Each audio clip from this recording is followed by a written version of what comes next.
The views and opinions of the host and guests are their own and do not necessarily reflect the position of the management and staff of Guardian Network. Wake up, it's a new day. Wake up, it's a new day. It's the start of a new way. You know that it's here. It's the start of the end of the old way. Revolution. Wake up, it's a new day. Wake up, it's a new day.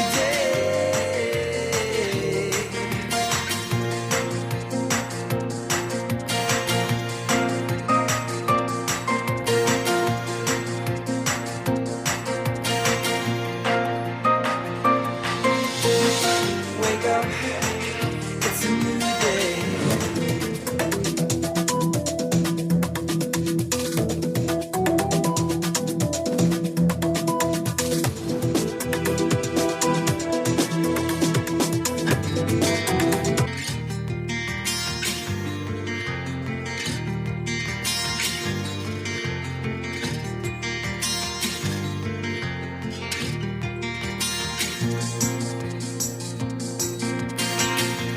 Morning. 11 new COVID deaths and 161 new cases.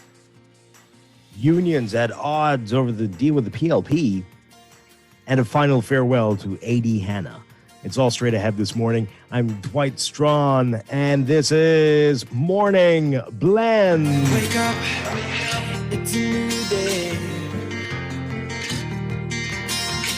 Wake up, it's a new day. It's the start of a new way. You know that it's here. It's the start of the end of the old way. Morning again, Bahamas. It is Friday, August 27th, 2021. This is Morning Blend on Guardian Radio 96.9. Again, I'm Dwight Strachan. In a moment, Stephen Hanna will be joining us. Also this morning in Morning Blend Business, we are going to be talking with the central bank about Sand Dollar, the latest with that project. But first, it's time for the overnight, the latest breaking news from while we're sleeping, and the top national and international headlines this morning.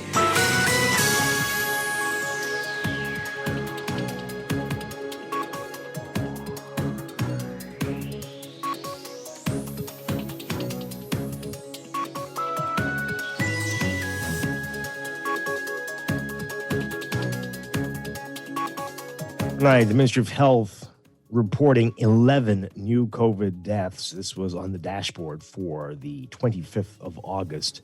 11 deaths and one additional death under investigation. The deaths include a 54-year-old woman from New Providence who died on the 20th of August, a 72-year-old woman from New Providence who died on the 20th as well, a 65-year-old man from Andros who died on the 20th, a 60-year-old man from New Providence who died on the 21st, and a 61-year-old woman who died also on the 21st from New Providence, another 61-year-old woman from New Providence on the 21st, a 63-year-old woman from New Providence on the 22nd, a 65-year-old man from New Providence on the 22nd, and a 62-year-old man from New Providence on the 22nd. Then from the 23rd, a 60-year-old man from New Providence and a 46-year-old woman from New Providence. In all, the ministry confirming 161 new cases, 120 of them from New Providence, 2 on Grand Bahama, 13 on Abaco, 7 on Eleuthera, 12 on Exuma, 2 from Andros, 4 from Long Island, 1 on Cat Island. The ministry also saying it is saddened to see a total of 168 hospitalizations, and noting that the sharp increase in the number of hospitalizations and deaths is not to be taken lightly. The ministry urging the public to remain vigilant, to wear masks and when at home, wash hands frequently, stay physically distant, remain at home if you don't have to go out, and get vaccinated at the earliest opportunity. Now the news, 9 affiliates of the National Congress of Trade Unions lambasting the NCTUB's recent signing of a memorandum of understanding with the PLP, calling it disingenuous and that it was not done on behalf of the majority of the umbrella union's affiliates. The leadership of the NCTUB rejected the claims made by those unions, though, yesterday. On Wednesday, the NCTU, which represents 21 affiliates, and the Trade Union Congress signed an MOU, a Memorandum of Understanding, with the PLP, pledging to address key labor issues if elected to government. In a statement, the affiliate said, quote, this disingenuous action of purported signing on our behalf is the straw that has broken the camel's back. This is in contravention of our Constitution, and we refuse to stand idly by and allow our members to be used as pawns. We'd like to reassure the members of our various unions that we are committed to continue to serve you, and we are not involved in pushing anyone's personal agenda. The union saying they were not involved in the signing of the document and said they have never even seen it. The affiliate said they are not aware of the contents of the MOU, which has not been tabled, discussed, or ratified by the NCTU. However, NCTU Assistant Secretary General Daniel Thompson expressing disappointment that the, quote, rogue elements of the Congress who seek leadership of the same are prepared to bring into the public domain matters internal to the organization. Thompson saying, quote, we will not be tempted to behave likewise. Suffice it to say that the majority of the affiliates of the NCTUB have the confidence in the current leadership, which has been ordered by consent by the Supreme Court to remain in place until matters brought by rogue elements of the Congress are fully disposed of. Additionally, the unsigned document is full of misinformation and half-truths. It also includes unions that are observers of the NCTUB. Meanwhile, F&M Chairman Carl Culmer is accusing the PLP of attempting to bribe union leaders for support ahead of the election. He's warning voters not to be fooled by the PLP and their tactics after the PLP signed that memorandum of understanding with the two umbrella trade unions. Bahamas Nurses Union President Andrew Williams says more things should have been taken into consideration before Prime Minister Dr. Hubert Minnis decided to have a general election in the midst of a surge in COVID cases. With the healthcare system overwhelmed with COVID hospitalizations, Williams says it will be a challenge for many healthcare workers to be able to vote. She says there should have been a day or a poll designed for healthcare workers. Meanwhile, the advance poll, which is scheduled to take place on September 9th, the week ahead of the election day, on September 16th, is not open to healthcare workers. And the nation bidding farewell to Arthur Dion Hanna, a former Governor General and Deputy Prime Minister who was a part of two of the most consequential movements in the modern Bahamas, majority rule and independence. Hanna, who declined a knighthood, was buried on the 21st anniversary of the death of Sir Lyndon Pindling, the man he fought with and served alongside for over 40 years.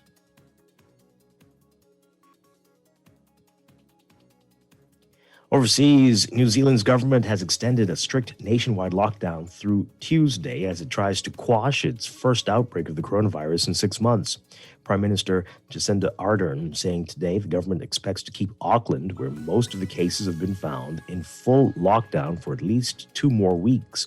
But she expects most other parts of the country can ease restrictions slightly from Wednesday. The announcement coming as health authorities reported 70 new daily cases, the most yet in the outbreak, which has grown to nearly 350 cases in total. Ardern says that there was evidence the lockdown was working and new case numbers are beginning to level off. She says she remains committed to the strategy of eliminating the virus entirely.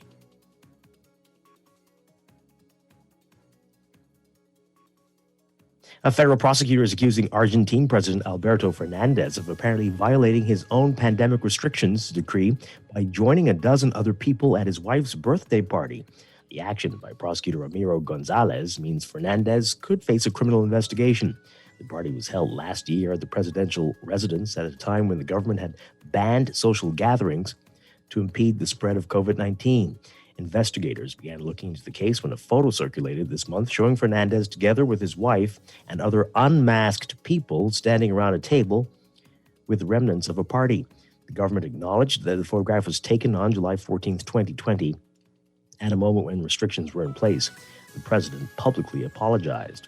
While the president is in no risk of going to prison for such an offense, it has dented his image ahead of November's legislative elections. And a man from Las Vegas has won the $1 million grand prize to cap an 8-week coronavirus vaccination jackpot program. Nevada Governor Steve Sisolak created the program to boost enthusiasm for COVID-19 shots. The prize winners were introduced by their first name and last initial at a live event hosted by the governor at the Las Vegas Convention Center. The program, called Vax Nevada, launched in June with $5 million in federal coronavirus relief funds. State health data showed the percentage of vaccinated residents increased about 10% between the time the prize pool was announced in mid-June and when it ended on Thursday.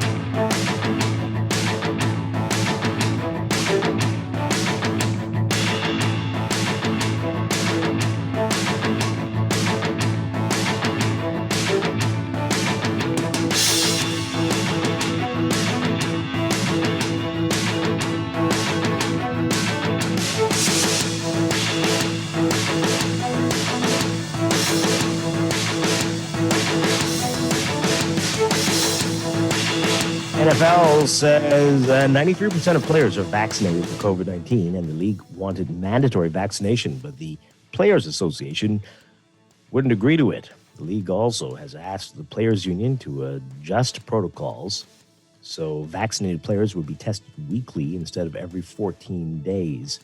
Unvaccinated players are tested daily.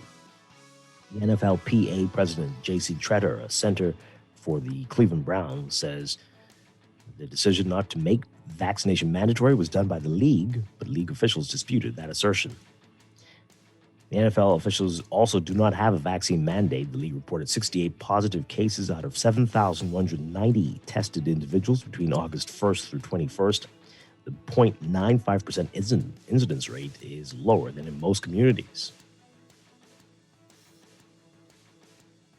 And from cricket, England was bowled out for 432 after 15 minutes of day 3 of the third test against India today for a first innings lead of 354.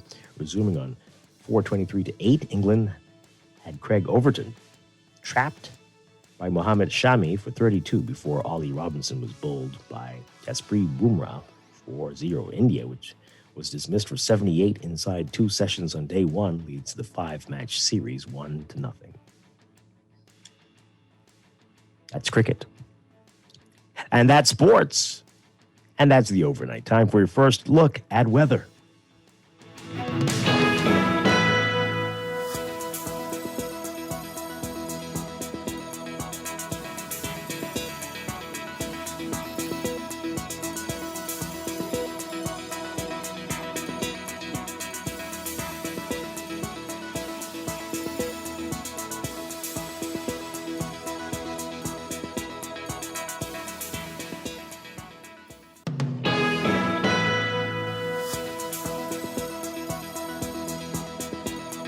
Your weather for today.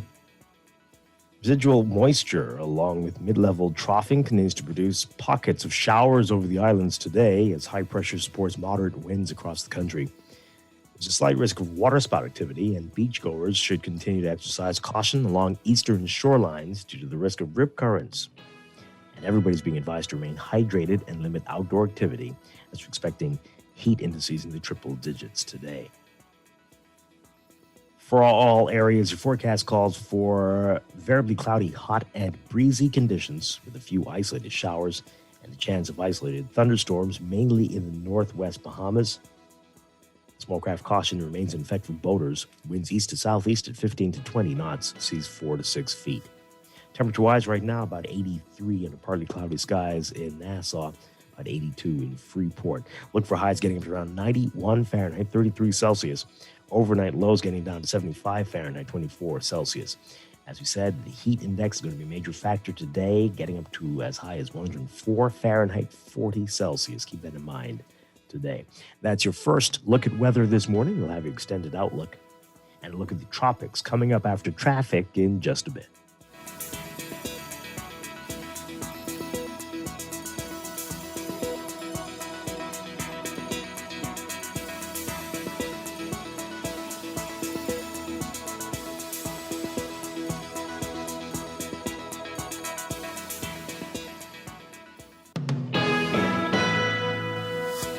You're listening to Morning Blend. When we come back, we're discussing today's top stories right here on your home for fresh news and smart talk all day. Guardian Radio 96.9. Tired of banks forcing you to use technology to bank the way they want you to? Your convenience is important. So no matter what your banking needs, Commonwealth Bank's friendly staff are always available in branch for that personal one-on-one service. But when you choose technology, our online and mobile banking app offers you state-of-the-art functionality. The choice is yours. Commonwealth Bank. Bank the way you want. Stay a step ahead of technology with certainty and support from Custom Computers. Our know-how team is here to help you zero in on your next big tech purchase, finding solutions that take your productivity to the next level using only the best and most reliable brands. With stores in Palmdale, West Bay, and Old Fort Bay, and free delivery to businesses, there's no stopping you from stepping up your tech. Reach out to us at 396-1100. Find trust in your tech.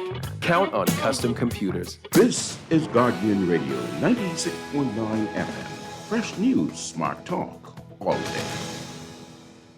Wake up, it's a new day.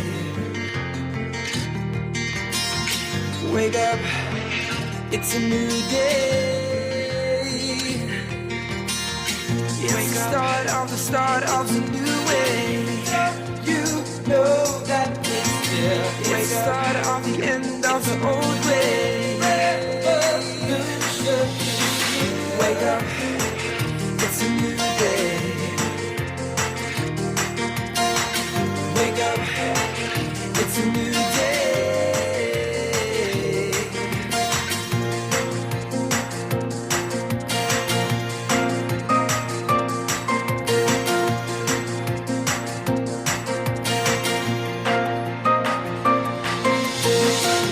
Welcome back to Morning Blend here on Guardian Radio 96.9. We are streaming live on GuardianTalkRadio.com and on the Guardian Radio app for smart devices. We're also on your televisions on Cable Bahamas Channel 969 and BTC Flow Channel 612.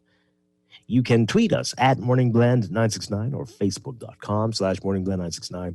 Email us morningblend@nasgard.com, or you can text us on the Guardian Radio text line powered by BTC 422-GR96, 422-4796. Standard text rates apply.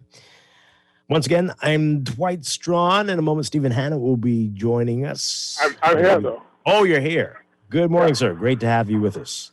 Always here, at least in spirit. Okay, well, that's good to know. That is good to know. Good to know. We have a lot to talk about this morning, a lot going on, and we'll give you the phone numbers to call in just a bit.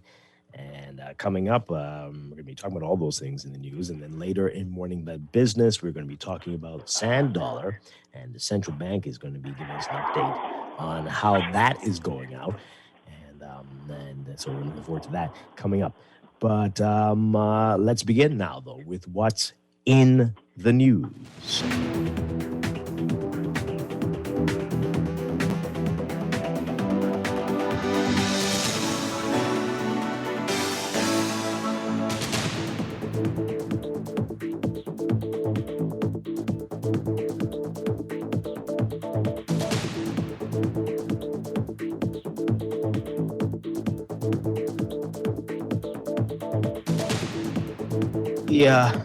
One of the big stories of the day, yes, it is nomination day, and that is going to get a lot of people's attention.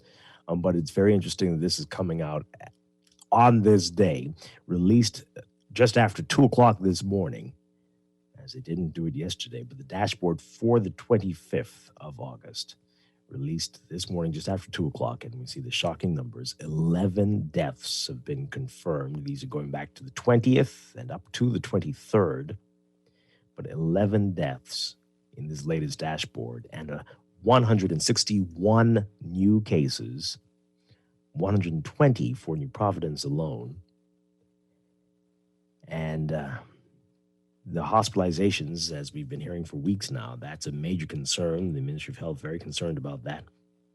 168 people in total in the hospital. And we've been hearing about that. Many people who we all know are in the hospital fighting for their lives. This is just the worst month we've seen yet in this pandemic. And it is not letting up. And we're hearing all kinds of warnings from people, from PAHO to nurses. Everybody's saying this is only going to get worse, with the election. With the election just weeks away. Today, this is not good. Nomination day, people have already clearly lost all their senses and will be doing utter foolishness today, we can imagine, as they head to nomination sites. And we are going to urge, plead, beg people to be sensible in their actions. If you drive around, you'll see at some of these party headquarters in various constituencies what looks like a fair, festivals going on, music, dancing, people eating, doing stuff. Are we serious? We're going to have more on this in a bit. No, we're not serious. No, obviously not. So again, more on that in just a moment. But we do want to talk about the other big story. No, not nomination day. We'll get to that later as well. Just what happened yesterday as the country remembered the life and legacy of Arthur Hanna, celebrated yesterday during the state funeral held at Christ Church Cathedral.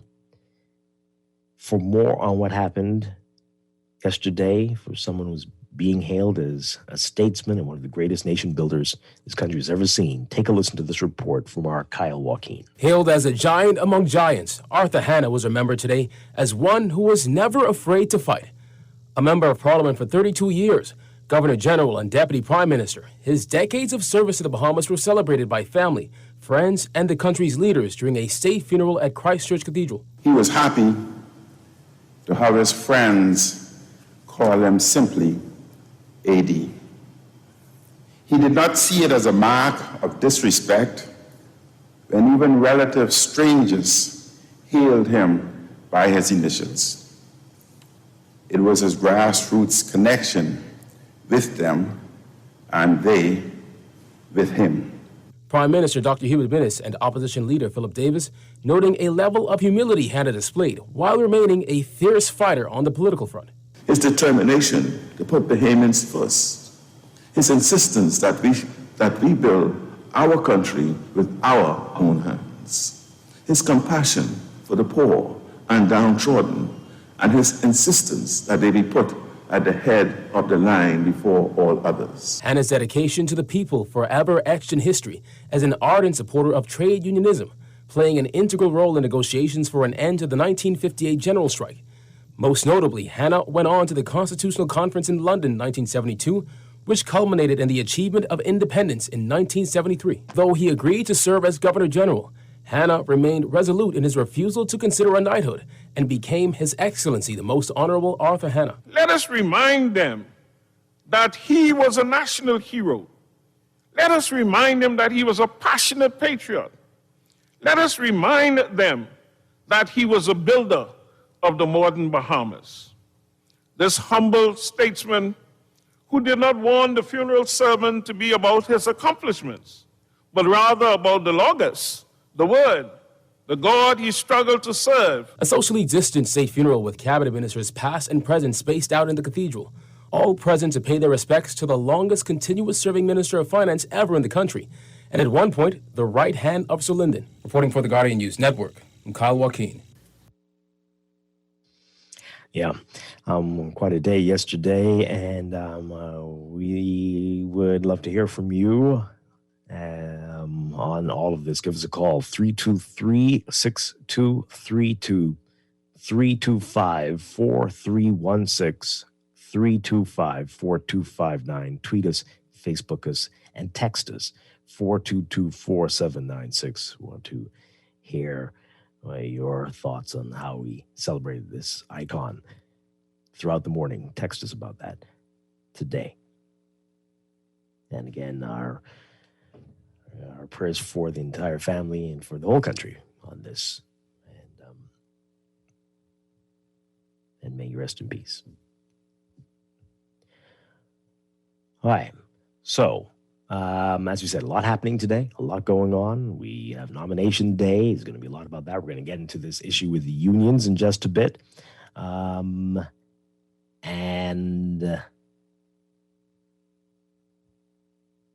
The concerns that people have about what is going to be happening over the next few weeks in the country. Let's get back to these latest numbers. Again, 11 deaths confirmed, 161 new cases. And yet still so many people dismissing this whole thing. And it is just mind-boggling what's going on here. And you're hearing about it all the time. The people who are in the hospitals or the people who are not vaccinated or are only partially vaccinated, and the challenges that's creating. And so many still seemingly unwilling to budge on this issue, to budge on this. What are we going to do? What can we do? And as we report to you every morning, you hear what's happening in other countries. You hear what they're doing. They are seeing, even places like New Zealand, the only way to get a handle on this situation is a lockdown, extreme lockdowns. We don't want that here, but we just seem to be asking for it almost. Australia, I mean, it sounded like people are in prison there. They got an extra hour outside in addition to the one they had before. We don't want to be reporting this in a few weeks, folks. We don't want to be living that in a few weeks. But what can we do? But we know that's where we're going. That's going to happen. It's clear. Right? That's like it's an inevitability. Because like even when you're talking about these motorcades, yesterday I got stuck behind one, and I saw random people run from the side of the road and jump on the back, unmasked, of trucks in the motorcade, and it's like I don't think you came from the same house as these people. I think you just randomly joined them. Wow. How many cars? How many people? Well, it was the one on Marshall Road for Bacchus Road. It took up a significant. It was a lot of people.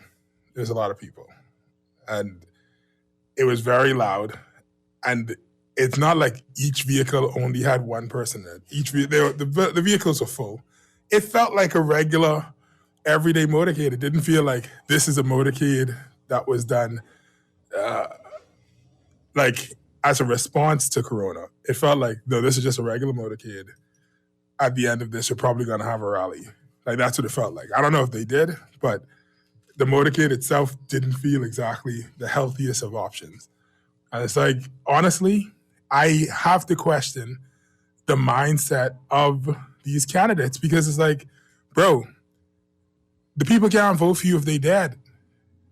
Pull your people off the road. And this is the problem where it comes down to where it's like our political candidates on all sides don't have real ideologies, right? They cannot tell you fundamentally, let's have a conversation about what is wrong with the country, what we want to fix with the country, what we're going to do and how we're going to do it, and motivate you. The only way they can motivate you is with song and dance. So right now they are stuck up against a wall because they're like, it's either this or we do a Zoom DJ party. But they don't know how to just say, okay, I'm going to motivate people by giving them the facts. All right? And so we're stuck inside this position that we're at right now. And it's going to kill their voters. So it's like... how many people were in each vehicle? Could you tell? I mean, was it... What I'm saying, like the truck was full. Oh. Back of the truck was full. Inside the truck was full. Yeah. The cars were full. There were vehicles with people on the top of the vehicle and people on the inside of the vehicle. Like, it was a regular motorcade. Yikes. Matter of fact, it wasn't even a regular motorcade. It was Carnival, which makes sense because his name is Bacchus. But the whole point is, oh dear. I'm just saying, because isn't that the Roman god of pleasure or something? Or anyway, that's neither here nor there. His parents made a wonderful decision. The whole point is, we need to make the right decision. If you want votes, you need your people, your base, your supporters to not die before election. Pull your people off the street. That goes for everybody. If they need to spread the good news about the PLP, the FNM, the DNA, the Coalition of Independence, we have email. You need to show us that you are, because the whole thing is, you're running to be an MP. Your job is to write legislation. If you can't write a captivating email, then you've already failed. Right? Practice for the job, bro. Practice for the job. Okay. I'm just saying, like, you got to figure out another way, but this is going to kill your own voters. And then you're going to turn around and say, well, why only get 50 votes? Well, let's hear what you have to say about this, folks. What's going on here? Why are some people acting like this is business as usual, any other election? 323-6232, 325-4316. 325-4259. Tweet us, Facebook us, text us, 422-4796. Will today be a super spreader event, nomination day? We know what happens. We've seen it before. Remember last one? As you say, carnival-like, very much indeed. Throngs of people just marching to these centers to register, to nominate, and it gets wild and silly. Are we likely to see that type of behavior today? Whatever you think is most important. If you feel like your candidate is more important than your life, then go ahead, knock yourself out. Because that's where we're at right now, right? It's like, but what we need is, and see, even when I say that, I know that I cannot say that, because the problem isn't only you will die. The problem is you probably won't die. You'll get a sniffle, you'll get a headache, you'll have some chills, and you'll be fine in a week. The problem is all the people around you who will not be fine, right? Because idiots have a way of enduring through anything, right? A lot of them are going to be okay, and they're going to kill their mothers and their daughters and their sisters and their brothers, right? And it's like, we have to stop being so selfish as to say, I'll be okay. Because it really is not about you. All this talk about our freedoms being suspended that everybody's afraid of, read the Constitution that y'all like to pretend as though you have read. Everything in the Constitution is negotiable when it comes to public health and safety. Everything. There's nothing in the Constitution that is like, this happens no matter what. Every one of them has the caveat, in case of public health and safety, somewhere inside there. So it's like, bro, you got to realize that the good of everybody outweighs your individual good. And some of the things that y'all calling rights are not rights. Having a birthday party at a restaurant is not a right. All right? Having a political party and a political rally is not a right. That's a fun thing that you get to do when things are okay. Right now, things are not okay. We are not even sliding into chaos. We are careening into chaos. We are rolling head over foot. And we need you. If you don't believe in the vaccine, then stay your hip home. Lock yourself inside a cupboard and wait till it's over. If you have been vaccinated, it is still on us as vaccinated people to not go around licking people's face and slapping up at people or whatever, right? But this whole thing where we congregating in tens and thousands, come on, guys. You can't be 100 people in a line together. That's not going to work. 323-6232, 325-4316, 325-4259. Tweet us, Facebook us, text us, 422-4796. Now, the Nurses Union has expressed some concerns as well about what's happening here and what's going to be happening with the election season here. For more on this, take a listen to this report from our Berthany McDermott.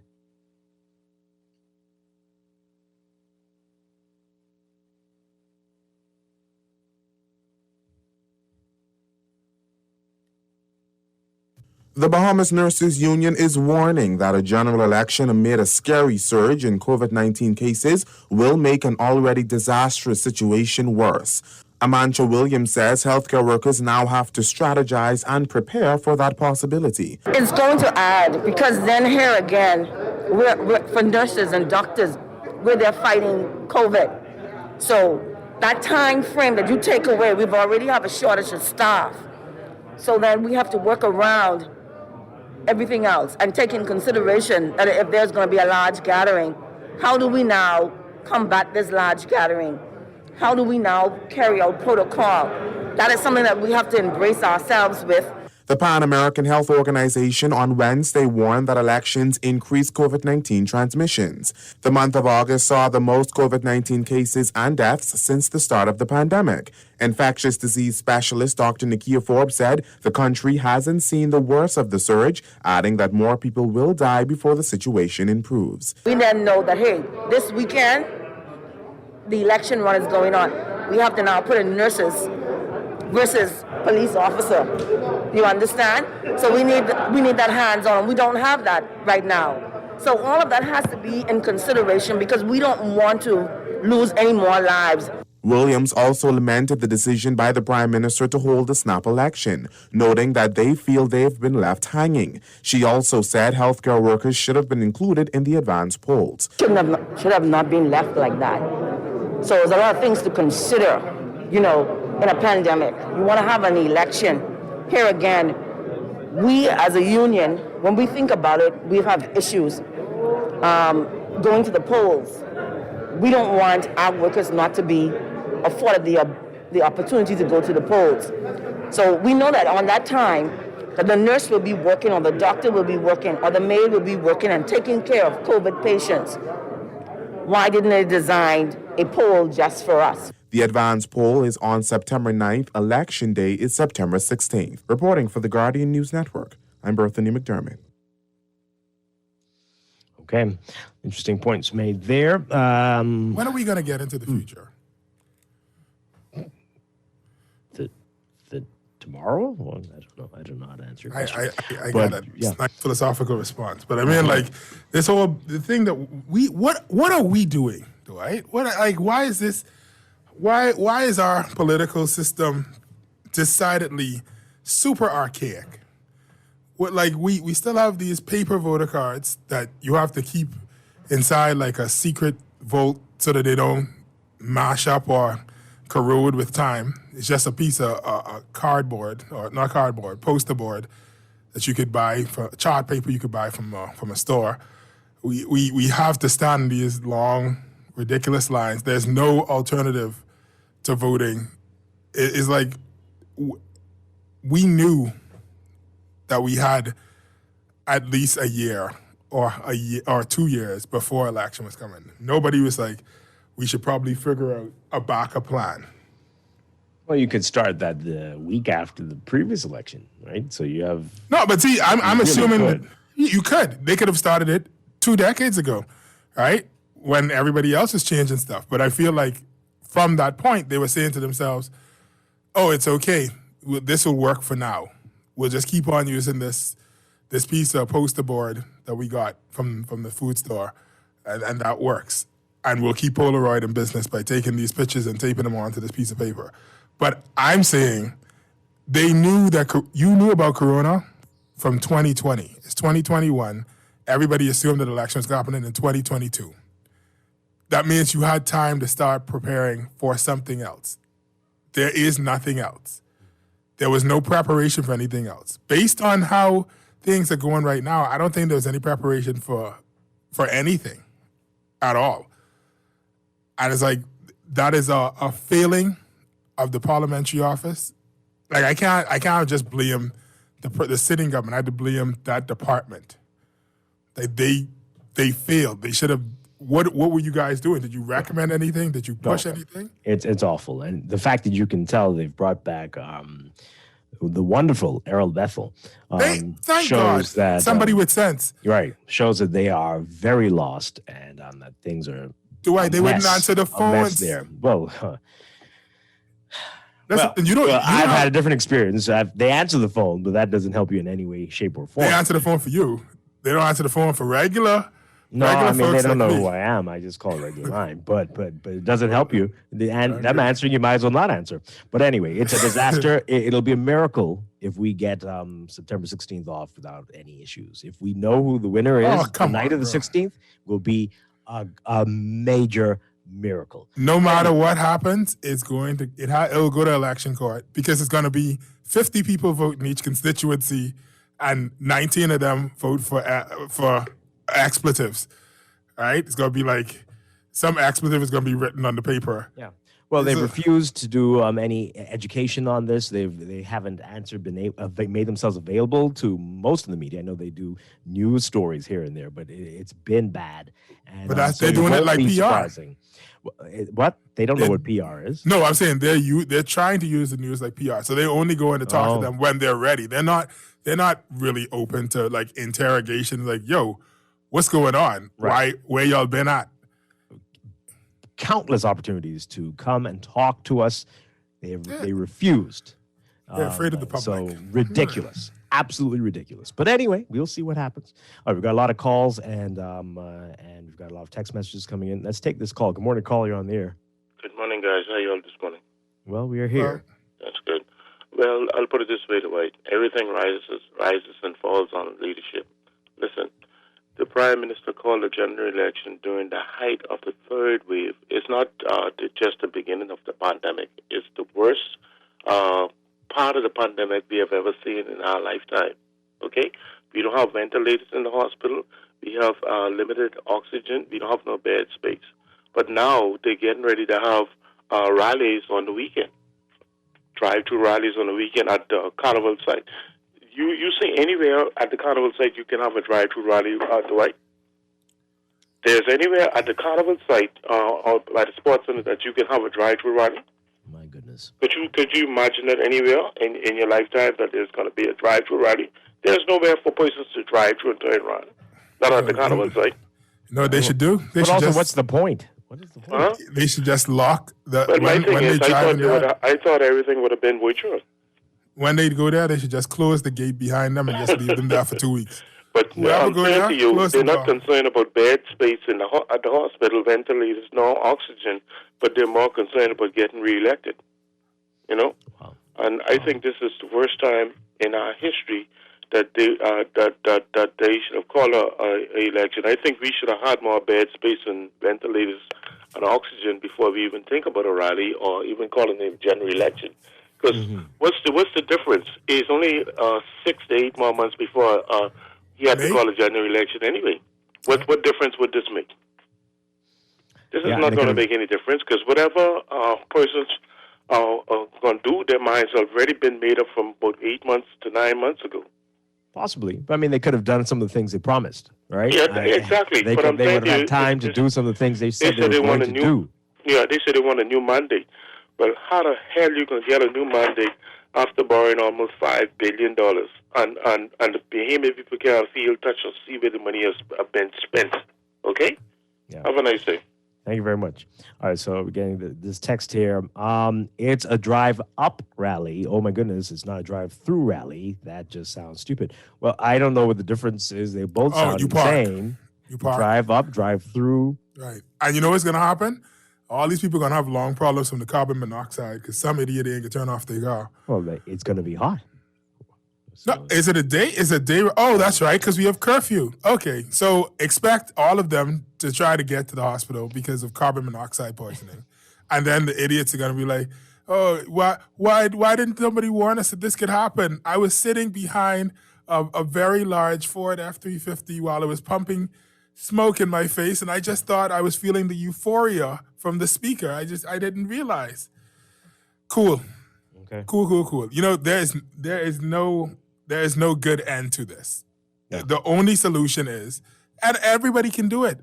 Every single political party can say, for the sake of Bahamian life, because we value Bahamian life, we are canceling and then insert whatever in-person event you are having. And saying we're going to take our thing as virtual as possible until there is a clear way for us to do this. in person without risking the lives of our fellow Bahamians, because you cannot vote if you're dead. And I cannot stress that enough. If you die, you will not be able to vote. You think being in prison or being a lunatic, as the people keep saying, will prevent you from voting? Try being dead and voting. You can't vote if you're dead. Okay, we've got a lot of messages here. And again, you can continue to call in 323-6232, 325-4316, 325-4259. This text here, can Dr. Minnis for once act like he can see disaster coming and move this election date? Well, I think it's too late for that now, unfortunately. That's that. This one says here, I don't even think I want to go out to vote just to avoid any crowd. We're not serious, my lord. Another one, there's no party like a PLP party because a PLP party can't done. Oh, okay. This one here, Dwight, a couple of questions. If the people are not serious about their health, why are you? If they are not serious about their health, should they be forced to lock down to save them from themselves? It's not about saving them. Hold on, let me finish it. And 3, if yes to number 2, should I, who is talking about the virus, seriously be punished to save them? It seems to me that you are more worried about the people than they worry about themselves. Every day you're harping on lockdowns. I'm not. I'm just saying we want to avoid it. Okay, please listen carefully. And so once again, why should I be punished to save someone who doesn't care for themselves? Please answer. Well, that's just not how communities work, right? You just can't be that selfish. You might as well go live in a cave and do your own thing out there, right? I suggest that you go live in a cave. That is an ideal medical suggestion at this point in time in human history. The whole point is that we have something that is transmitted from person to person.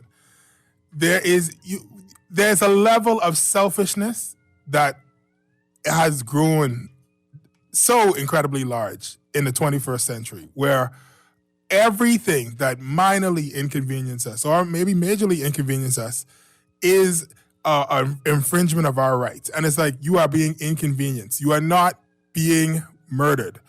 No one is taking your children away from you and forcing them into labor camps. We're asking you to stop congregating. That's it. To stop congregating. And it's like, there must be a line that we have to draw. And even if you're saying, oh, those people don't care about their life, that's cool. If they were only killing themselves, then at this point in time, we would say, do whatever you want to do and go with God.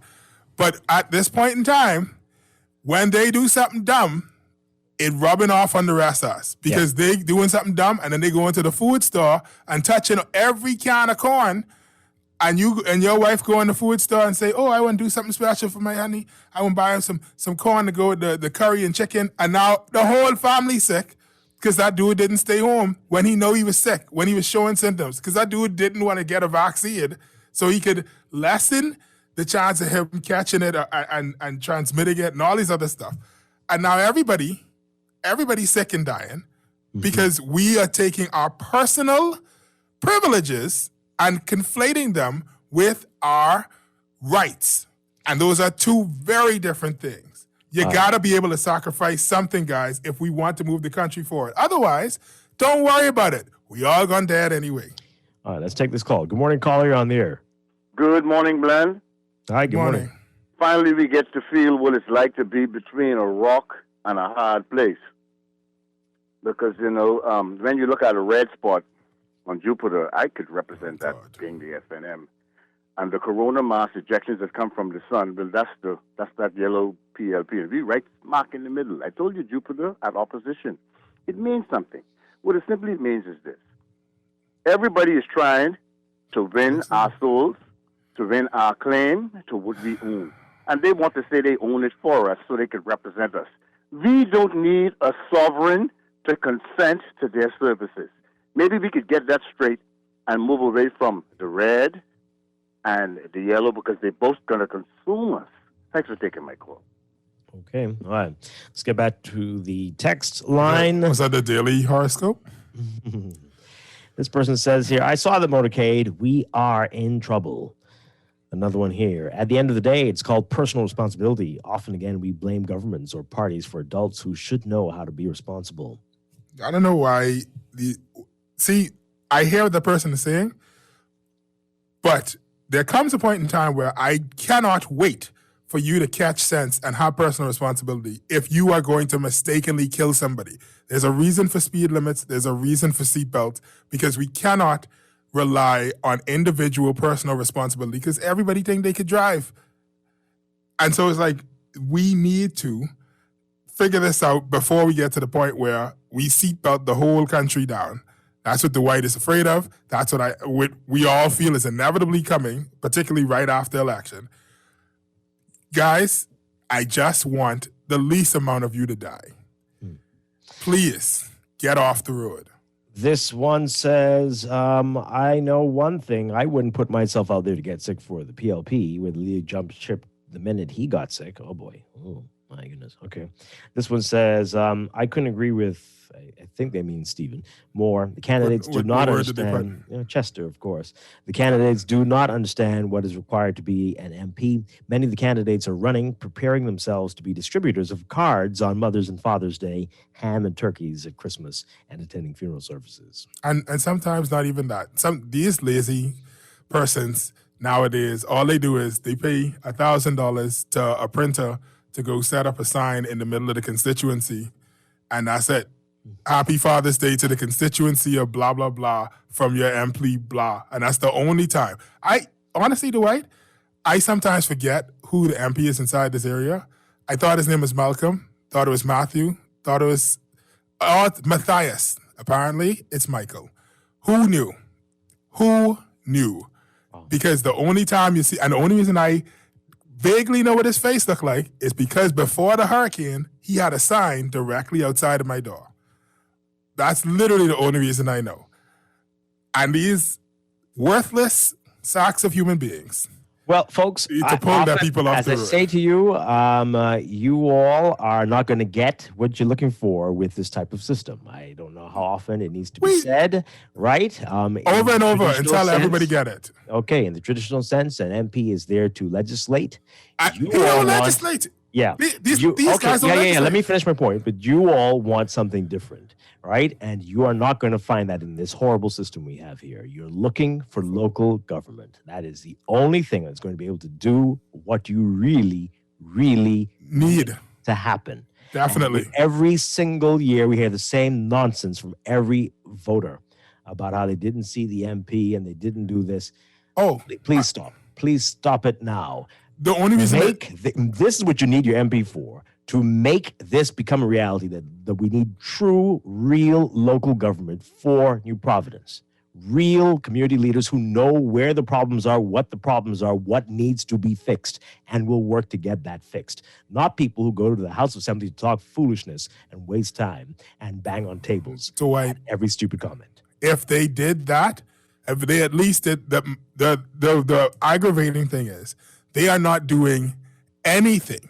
It's one thing to say, oh, that's not your job. You're doing the wrong thing, or I'm looking for the wrong thing out of you. You're actually doing your job, and your job is this. They're not writing legislation. They're not bringing anything forward.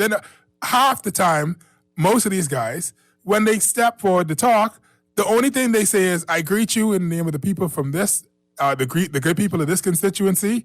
The basketball court is clean. That's all they have to say, because they don't make any contributions. They're not doing anything there. And the thing is, they think that they're community leaders, and they're not. And you're right, it's not their job. And we need local government. But they're not going to put that in place, because if you put it in place, it will only shine a light on the fact that they are super not needed. And perhaps we don't even need 38 MPs. Perhaps we only need 14.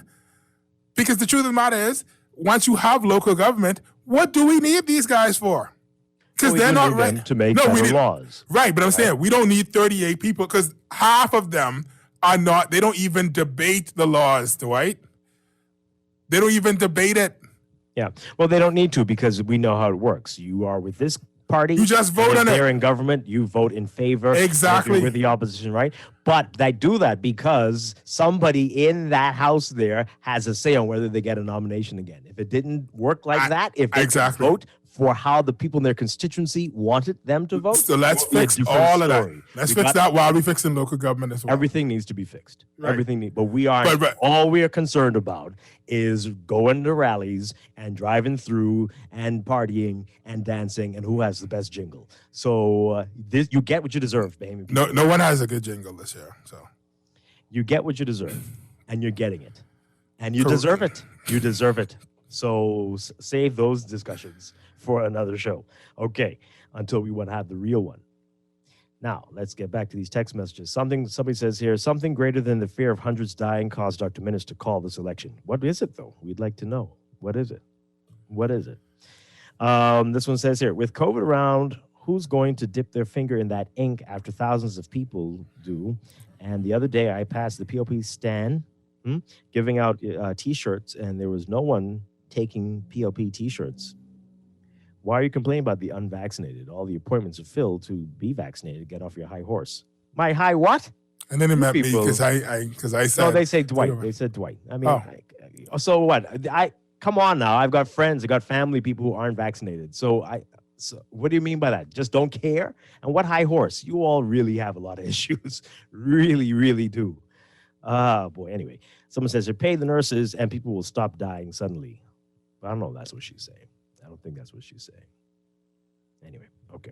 This one says here, I'm telling you, Dwight, this is the fourth wave. The third wave was dying at the end of June. The fourth wave started with the launch of Homeport in July.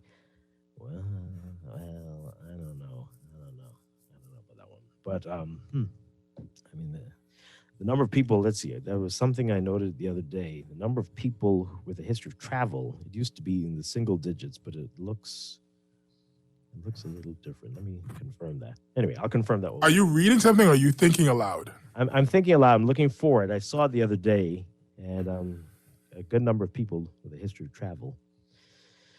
Anyway, I'll look for it. This one says here, Dwight, that caller who was talking about a drive rally was one of the very voices calling for the bell to be rung, and now he's saying it's the worst time.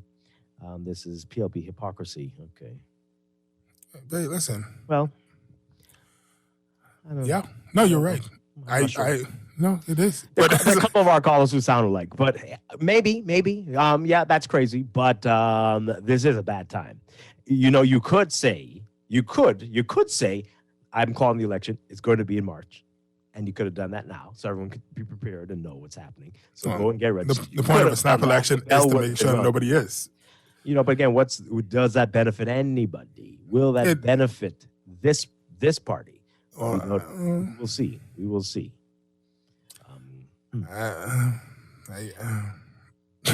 Because it's all rubbish at the end of the day, bro. It's like my biggest thing is you do not impress me by having the same bad idea as the next person. So like with these lawn signs, one idiot had an idea and the other idiot was like, this is a good idea.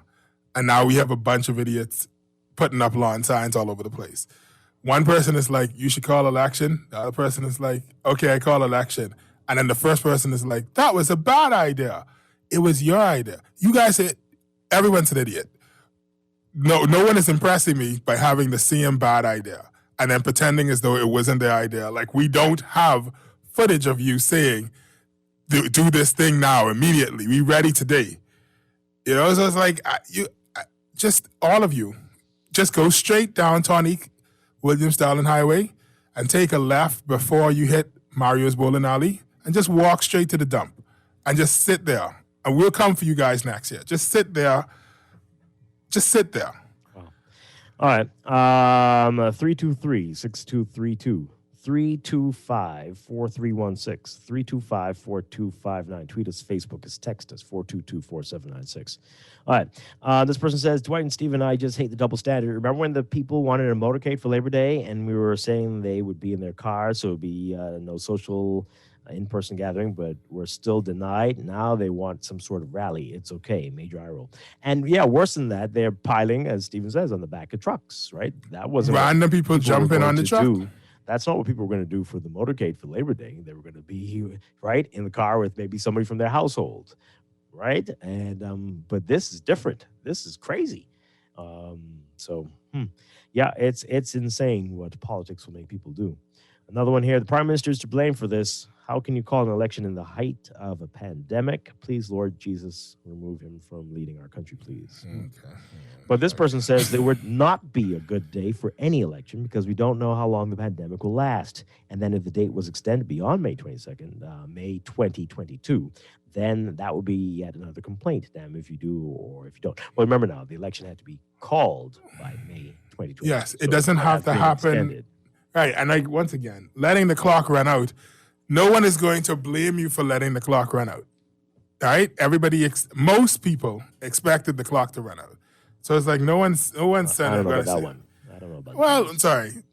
A significant portion expected the clock to run out. Another equally significant portion thought that the clock was not going to run out. So all right, the point is, Texter, you don't call it early when you're facing a crisis like this. Right. If you say we have to call it now, only emergencies. That's why we have to do it now because we have to. That's a different story from calling it early at the worst possible time you've ever seen in the pandemic. So just get on the same page as us, please. Right? That's what the issue is here. That's what the big issue is here. Yeah. 323-6232, 325-4316. 325-4259. Is that a call there? No? Okay. More messages here. PLPs were crying, ring the bell. Now that he rang it, they're belly aching. Okay. Dwight and Stephen, there are certain groups of vaccines you're required to, certain groups of vaccines that are required for you to attend school. Why are those vaccines mandatory? What is the difference with the present vaccine? The quicker we move to mandatory vaccinations, the better. People are not changing their behavior. I agree. Like, I know everybody else is afraid to say mandatory vaccinations, but yeah. And people need to stop freaking out and being like, oh my God, it's the end of the world. And like, no. You couldn't go to primary school unless you got vaccinated. And it's like, no, at that point, because people had seen the havoc of getting mumps and rubella, of people being people scarred from polio and all this different stuff, they understood this, thank goodness for this vaccine. But nowadays, we sitting around because we never see that stuff because we were vaccinated. We don't understand the horrors of what an unvaccinated population could bring. And so we take it for granted. And we're like, no, I don't think it's important. I didn't take vaccine. Yes, you did. You just didn't know. You couldn't go to school. You couldn't go away to school if you don't take certain vaccines. There's so many different things. And so it's just ridiculous for people to be saying these stuff now and just out of the blue, like, oh, mandatory is so bad. We've been having mandatory vaccinations for a very long time. I mean, I don't really hear, I will offend people with this, but I don't really hear sensible people saying those things about we didn't have to do vaccinations before. I mean, those people are just... Anyway. Oh, yes, of course. But that's not the point. The point is whether or not I find somebody sensible or I agree with somebody's opinion doesn't stop them from being a Bahamian and stop them from living in the country. If they live in the country and they have every right to be here, that is a right. We need to also make sure that they are healthy and protected and they live the best life humanly possible. And sometimes people don't realize that the best way to live your life humanly possible is for certain things to happen that they don't fully understand. They don't grasp why they need a tax. They don't understand why they need to go to school. They don't understand a lot of stuff. But later on, it'll make sense. Yeah. Well, I think with the FDA approval for Pfizer, we're getting closer. We're getting closer to that. So that's probably not far off, mandatory vaccinations there. A couple more messages as we get ready to take the break here. All I'm hearing is lockdown and vaccine, but the data is there. Sydney, Australia, locked down for 2 months and have record cases. Their hospital is bursting at the seams. Countries that are 100% vaccinated are seeing a rise in cases and deaths. So what is the answer? It sure isn't these two items alone. Well, a lot of those people who are in the hospitals aren't vaccinated, right? So that's important. And clearly there are people who are doing things that they shouldn't be doing as well. But most of if that is the case, but that's what's been happening. And that's what's happening in Israel as well. It's mainly the unvaccinated who are the very critically ill. There are people who are vaccinated, who are in the hospital, but again, they had many issues before, comorbidities, and don't forget also the vaccine over time loses its what's the word? Its potency. So you gotta re-up.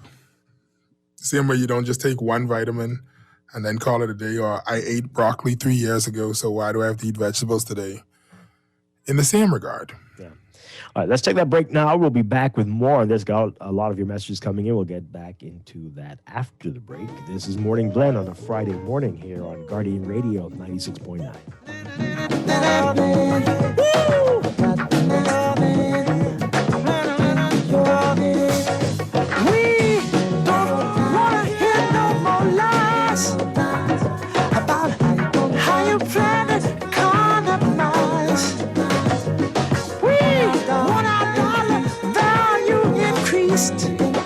And employment to rise. The nation's taxation causing all of this inflation. Don't give us no peace sign. Radio 96.9 FM, Nassau, Bahamas.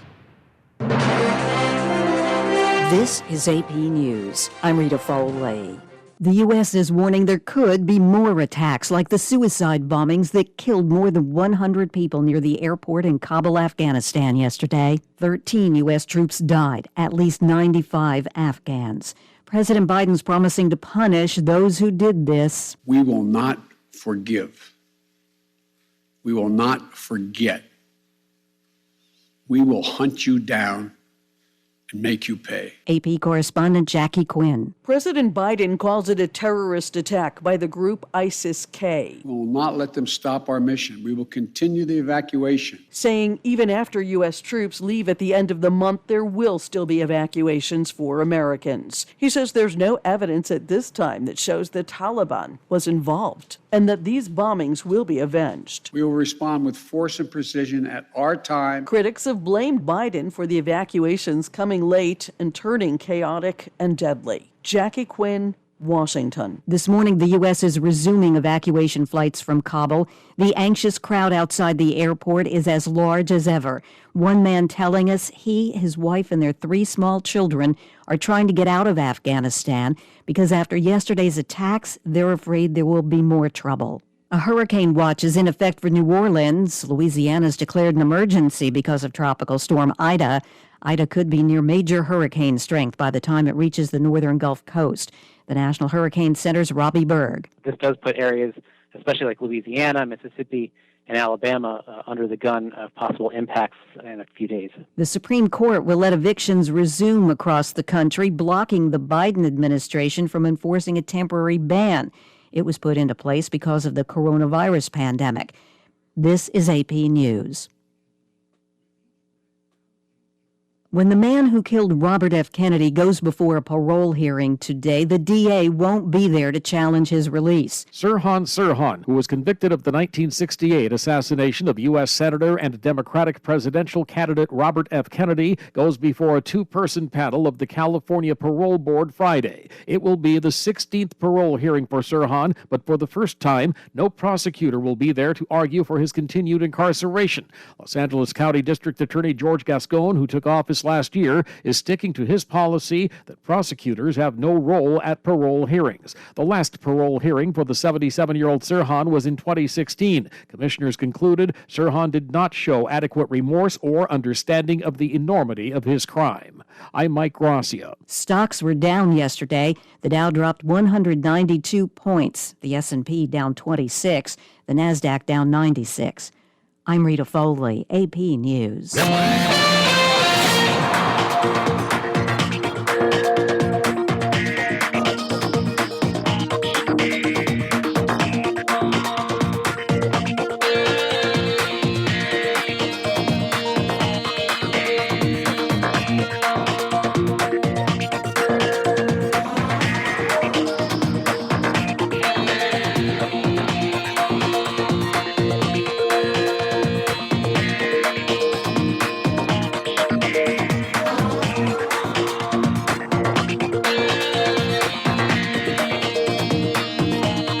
weather for your traffic for this morning. Traffic for this morning brought to you by RBC Royal Bank. In real-time traffic, we're seeing some heavy traffic on Carmichael Road westbound heading towards Coral Harbor Road. Not sure what's going on there. I do have a sneaky suspicion it could be nomination day related, but keep that in mind if you're out there at this hour. That's usually heavy for this time. Elsewhere, Mile Butler Highway, you're seeing the heavy traffic as you get closer to Harold Pond, the northbound lanes heading towards Tommy Gordon's Darling Highway. Then there's Gladstone Road, northbound, also looking busy up to the closer you get to JFK Drive at this hour. Blue Hill Road, just north of Soldier Road, as usual. Heavy traffic in the northbound lanes there, heading towards the Independence Drive roundabout. We're seeing some building traffic just further south on Blue Hill Road as you are in the northbound lanes heading towards Carmichael Road, that junction there. Elsewhere, just at some of the major intersections, you're going to be seeing some building traffic. East Street and Soldier Road, and near Yamacraw and Fox Hill Road, and Bernard Road and Fox Hill Road near the Fox Hill roundabout there. You're going to be seeing some heavy traffic there. Looks like something's going on there as well, possibly nomination day as well. Keep that in mind. It's going to be a lot of that this morning, and could cause some traffic issues for you. That's your real-time traffic and your morning blend traffic alert brought to you by RBC Royal Bank, banking reimagined. Elevate your home with BTC.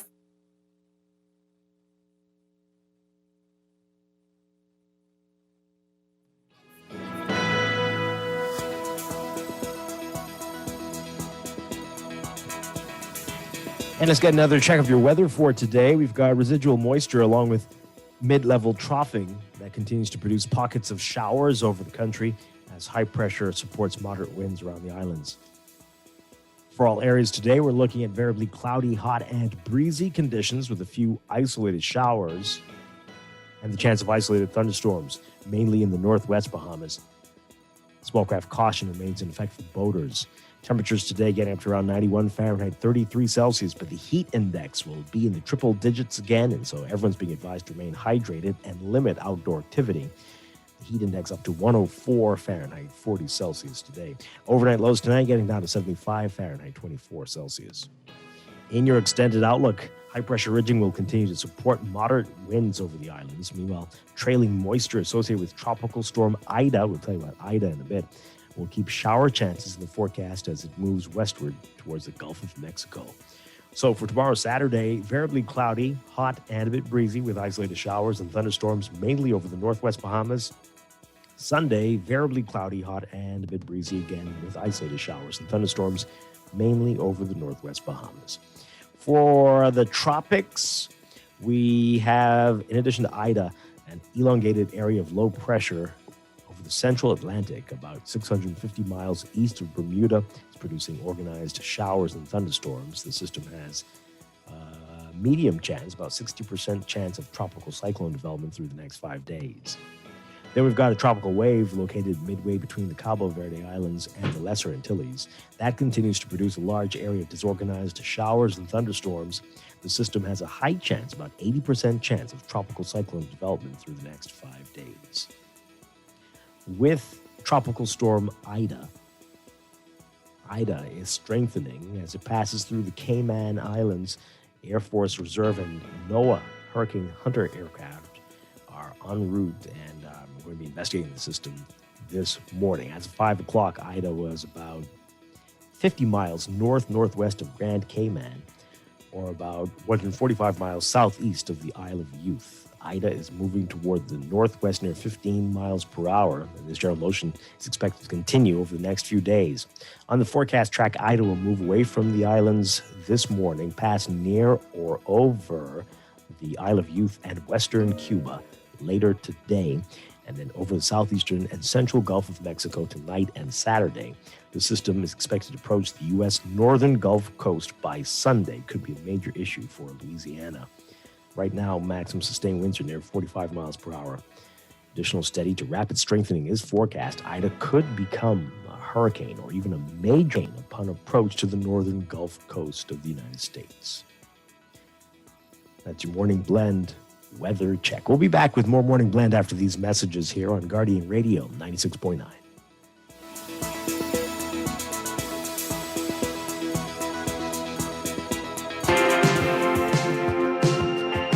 Many people wonder, what makes Boost Academy unique? Maybe it's our 8-to-1 student-staff ratio, the emphasis we place on student individuality, our focus on numeracy, literacy, and creating better citizens by sharpening students' critical thinking skills. One of our many talented teachers, program facilitators, and mentors. Or just maybe it is our commitment to taking full responsibility for your child's education. No hidden fees or costs. Regardless of what it is, let us help your child reach their full potential. Boost Academy is currently enrolling students of grades 4 through 12. Visit www.boostbahamas.com to apply now. Elevate your home with BTC's super fast fiber internet plans for the best speeds to stay connected. Get 50% more savings with us and speeds starting at 100 megabits per second up to 600 megabits per second. Enjoy the ultimate internet experience for all your work, study, and entertainment needs. Plus, get unlimited mobile benefits when you add it to your home internet plan. Upgrade or sign up today. Visit any BTC store or btcbahamas.com. Conditions apply. The PLP is hosting an economic summit where financial experts and business leaders share ideas and plans for transforming the Bahamian economy. Speakers will discuss the PLP's economic plan, a new blueprint to create a Bahamian economy that works for everyone. Discussions include opportunities in high tech, renewable energy, and training for entrepreneurs. Go to plpeconomicsummit.com and learn how you can be part of a new Bahamian economy. This has been a paid political announcement by the PLP.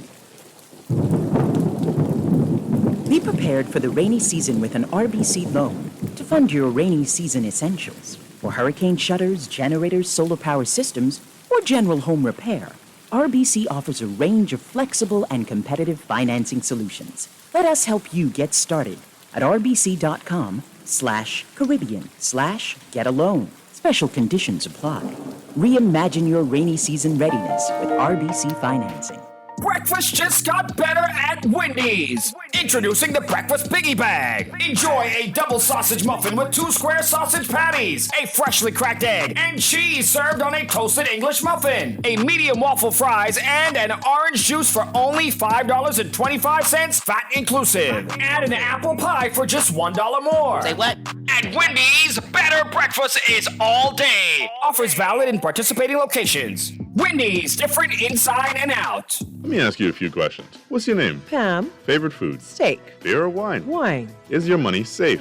It's under my bed, so I guess so. Are you serious? Yeah, why? Unless your money is in a bank or credit union that's a member of the Deposit Insurance Corporation, there's no guarantee it's safe. Yeah, but what if something happens to the bank? Your Bahamian dollar deposits are insured up to $50,000, so you'd still be ahead. Plus, your mattress might catch fire. Then what? Man, those banks and credit unions are looking good right about now. Visit the DIC's website at www.dic.bs. Protection for your money, guaranteed with DIC. This is Guardian Radio 96.9 FM.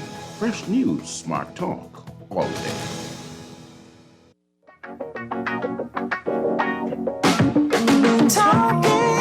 Talking to the people. Try, get them to go your way. Tell us not to worry, that we won't be led astray. So blind from signifying your opponents always lying. Think about the mistakes you make. I believe that America's at stake. You know, busing is the issue. Ow!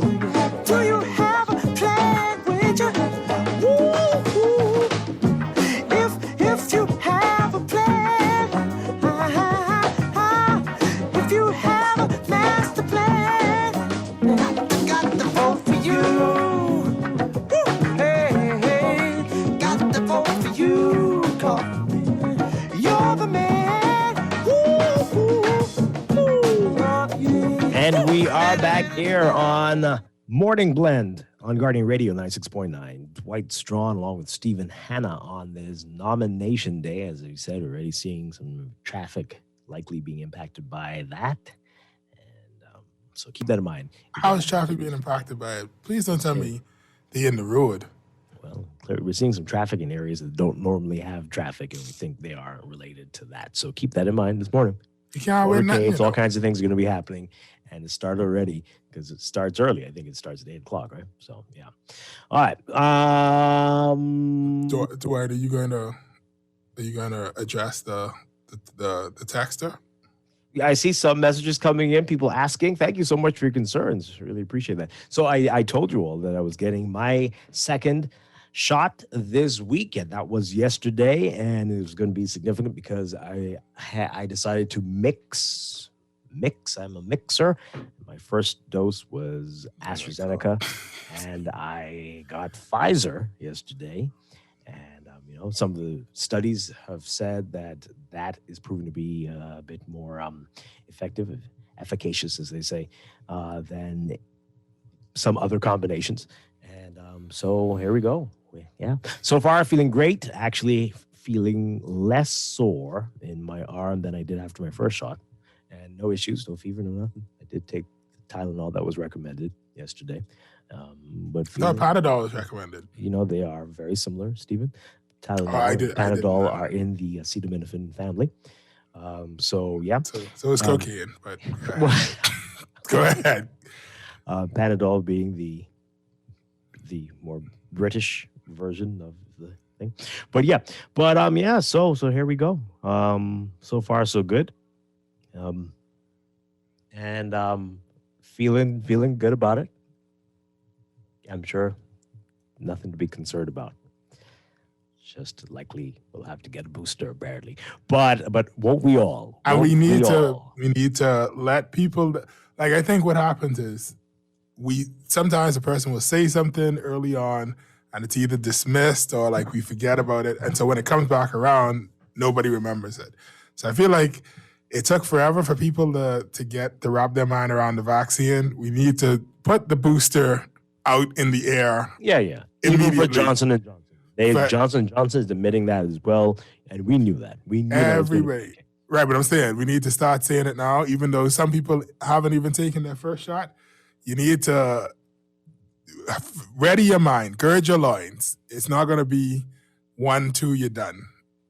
We need to, if you want to survive the situation, if we're trying to get out of this thing, prepare yourself for a third shot.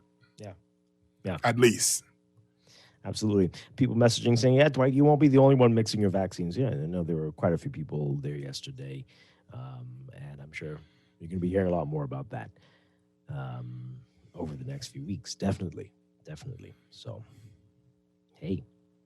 All right. I want to get on to this issue with the unions, but let me read a few more of your text messages before we get to that. Let's see, where were we last? This person says, and you can call in as well, 323-6232, 325-4259, and 325-4316. This person says here, we are one of 3 Commonwealth countries having early elections. Canada's election is 4 days after ours. When would it be a good time for an election? The COVID is not going anywhere. How many rallies would we normally have during the previous election seasons? 2 weeks to go. Let us safely practice our democratic rights. As we said earlier, you could have it when you're due to have it. You could try it. And work on getting these numbers down. Work hard on getting these numbers down. And fixing that before we go to the polls. That could have been done, but it doesn't matter anymore. What's the point of talking about this anymore? We are here, and this is where we're going to be. All right. God bless us all. Good luck. Yeah. This one says here, why do you always question my data? I don't know who you are. Who are you? Anyway, on June 28th, Dr. Sand said cases are going down. Before that, when talking about the start of home porting, Diagler had said the good news is cases are going down. I believe in June, Dr. Forbes also commented on the decrease in the number.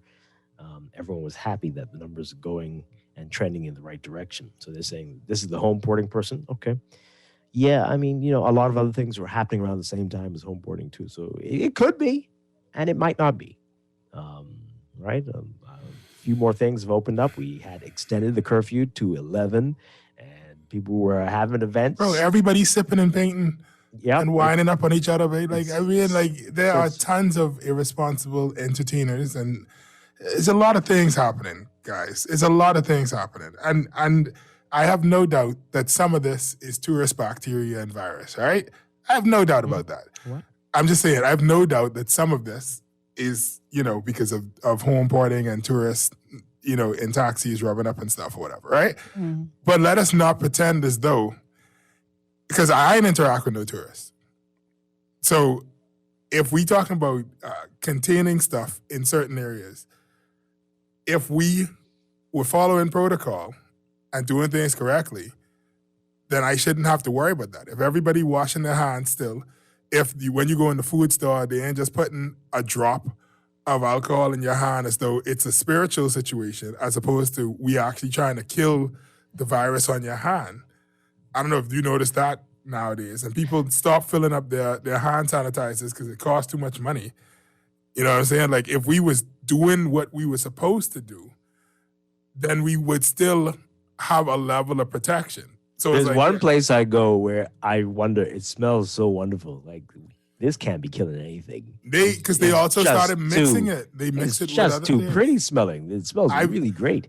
There's a giant department store in this country, and the people come out and they're like, "This is a special blend, a special mix," and they're making their own mixes. And you know what? At least it covering my whole hand. How much of it is alcohol? Probably less than 60%. But the whole point at the end of the day is there is supposed to be a line of separation, all right? If you around somebody, at least 3 feet. 6 feet preferably, but at least 3 feet between you and the person, all right? If you are touching things, well, when you go out, before you touch your face, before you eat your food, douse your hand in some alcohol. Before anything, you douse your hand in some alcohol. These little things that we've been told before there was a vaccine, we have stopped doing it, right? And it's like, yes, I'm not going to sit here and pretend as though home porting I know without a shadow of a doubt, had no effect on us. It probably did. But if we had kept the protocols, if we had stopped sneaking around after 10 to go to secret speakeasies on Shirley Street to go drink after hours, all right? And the people who doing what they doing know what they doing, all right? If we wasn't doing that sort of stuff, if we wasn't partying here and partying there and all these little places that never used to sell food or nothing popping up, and they putting these green tarp around their fence so that the police don't see that they got way more than 30 people in a space that was only made for 10 people before COVID. All up and down Blue Hill Road, right? If we didn't have all of those things going on. No, I call it the names to them, but I'm just saying it's a bunch of people. Don't turn around and then pretend as though the tourists who only interact with the taxi drivers is the problem, right? Okay. Because I ain't touched the tourists. The tourists ain't giving me no money directly. The tourists ain't even interacting with the people who used to sell straw work and umbrellas. They ain't back out there yet, right? The hairdressers ain't back out there. So that means that the Bahamians who are interacting with the tourists are also doing other irresponsible things with the Bahamians who ain't interacting with the tourists. So at the end of the day, it's still on us to do the right thing. My goodness. Stephen Google Maps Hannah, ladies and gentlemen. Okay. This person says here, I completely disagree. There are differences. Those mandatory vaccines we were required to take weren't experimental. They were tried and true. Well, they had mercury inside them. And you know what? No one died. Like, people forget how wild it was in 1930. Let me finish the text. We're running out of time. We've got to go to the news. But let me finish the text. Also, they actually prevented transmission and catching those diseases. Also, there was no mandate that if you didn't take them, you couldn't work or eat in certain places. You couldn't go to school. What are you talking about? You talk about going to eat at a restaurant? Bro, I could not go into primary school until I was vaccinated. What are you talking about? And they also say, lastly, those vaccines didn't cause life-threatening side effects. So it had mercury. Anyway. And I'm sure for some people it didn't go well. But okay. Anyway. But it was for the greatest good for the greatest number. Right. And now for they've adjusted them and they've issues. taken out the poison out of it. But at the end of the day, it was at that time, this was the best course of action to prevent certain failure of the society. Y'all need to stop being selfish. If you look back at the historical accounts, you'll see that there were people who were very concerned and did complain but there were anti-vaxxers for all of these as well. Right. As well. This has always been the case. And people will look at us in the future and laugh at the anti-vaxxers, I'm sure. And they will have anti-oxygenists or something. But the whole point is, you got to do the best thing for the community. Yeah, we got to go to the news. We'll be back. A lot more to talk about. Stay with us.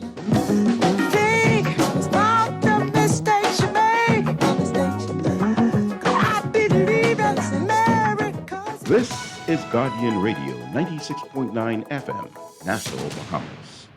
And you're listening to the Guardian News Network Morning Report. Hello, everyone. I'm Charlene Ferguson. Thanks so much for tuning in. Topping the news, the COVID situation in this country keeps getting more grim. Health officials have now confirmed 11 more COVID-19 related deaths. 6 women and 5 men, most from New Providence, 1 from Andros, all who passed away between August 20th and 23rd. That's now 354 total confirmed deaths during the pandemic. We're told 1 additional death is also now under investigation, bringing that number to 48. Meantime, COVID hospitalizations have jumped to 168, with now 18 people in intensive care.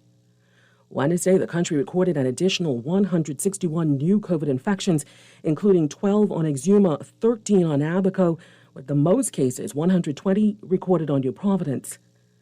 Health officials say they are saddened to see the sharp increase in the number of hospitalizations and deaths, and that those numbers are not being taken lightly. They are again encouraging Bahamians to get vaccinated, stay at home as much as they can, abide by common sense prevention measures like wearing masks in public and staying physically distant. Well, it is against that troubling backdrop that dozens of politicians and their supporters, many traveling from New Providence, will fan out across the capital and the Family Islands today to formally nominate to have their names added to the ballot in next month's general election. By noon, when the nomination process ends, we should begin to get a better idea of exactly how many candidates would have entered the race, which is expected to be a very crowded field this year. But this election is happening under extraordinary circumstances, unfolding during the most deadly surge in COVID-19 cases since the pandemic began. And in the past, Nomination Day has been a raucous celebratory affair with candidates showing up to vote with a crush of supporters in tow. Some motorcades are already planned for today. Well, Acting Parliamentary Commissioner Lovato Duncanson told us he was in meetings all yesterday with health officials, but when pressed yesterday for specifics on the COVID protocol that would govern today's event, this was the response he gave. Health and safety protocol measures for tomorrow will be consistent with the health and safety requirements of the day. Well, the Progressive Liberal Party has called on that office for more details about what will be done to keep voters and poll workers safe this election season. But this morning, PLP Chairman Fred Mitchell told Guardian Radio News, as far as he's aware, they are still waiting for that information. To my knowledge, no. We've not heard anything back from them.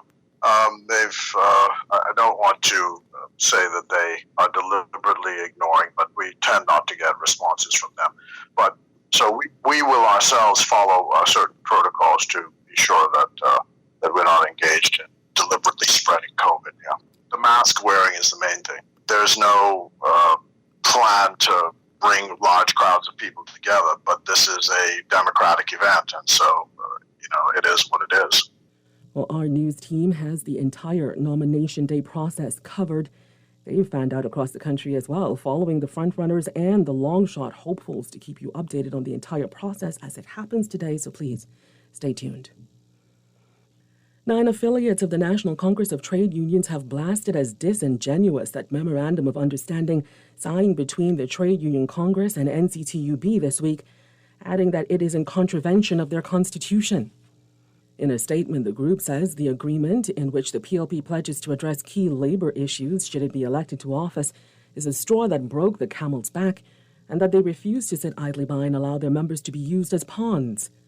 They claim they were not involved in the signing, that it has not been discussed by NCTUB members, and that they are disappointed in their president, Bernard Evans, who is now making a mockery of the organization. Well, in response, NCTUB Assistant Secretary General Daniel Thompson expressed his disappointment in what he called those rogue elements of the Congress who are seeking leadership posts and now making public internal matters of the organization. He claimed the majority of that umbrella union's affiliates have confidence in the current leadership and that the MOU is just an extract of the workers' agenda developed by the 2 umbrella unions. The PLP for now is staying out of that fight. The party said in a statement it is not for them to comment on an internal matter of the umbrella unions. The PLP said it executed an agreement with both organizations in good faith and remains committed to the objectives of that memorandum. Well, PLP Deputy Leader Chester Cooper has accused the State Finance Minister Kwesi Thompson of playing games after releasing the pre-election and fiscal update report days late. Cooper believes the move was just a reaction to him sounding the alarm on the issue. Without question. Either they forgot about it, but I tend to believe that they intentionally did not report because they hoped that the Bahamian people would forget about it. We raised it in Parliament about the March Fiscal Responsibility Council report, no response. The July Fiscal Responsibility report, no response. We asked for the report on pandemic spending. They haven't provided that report yet either.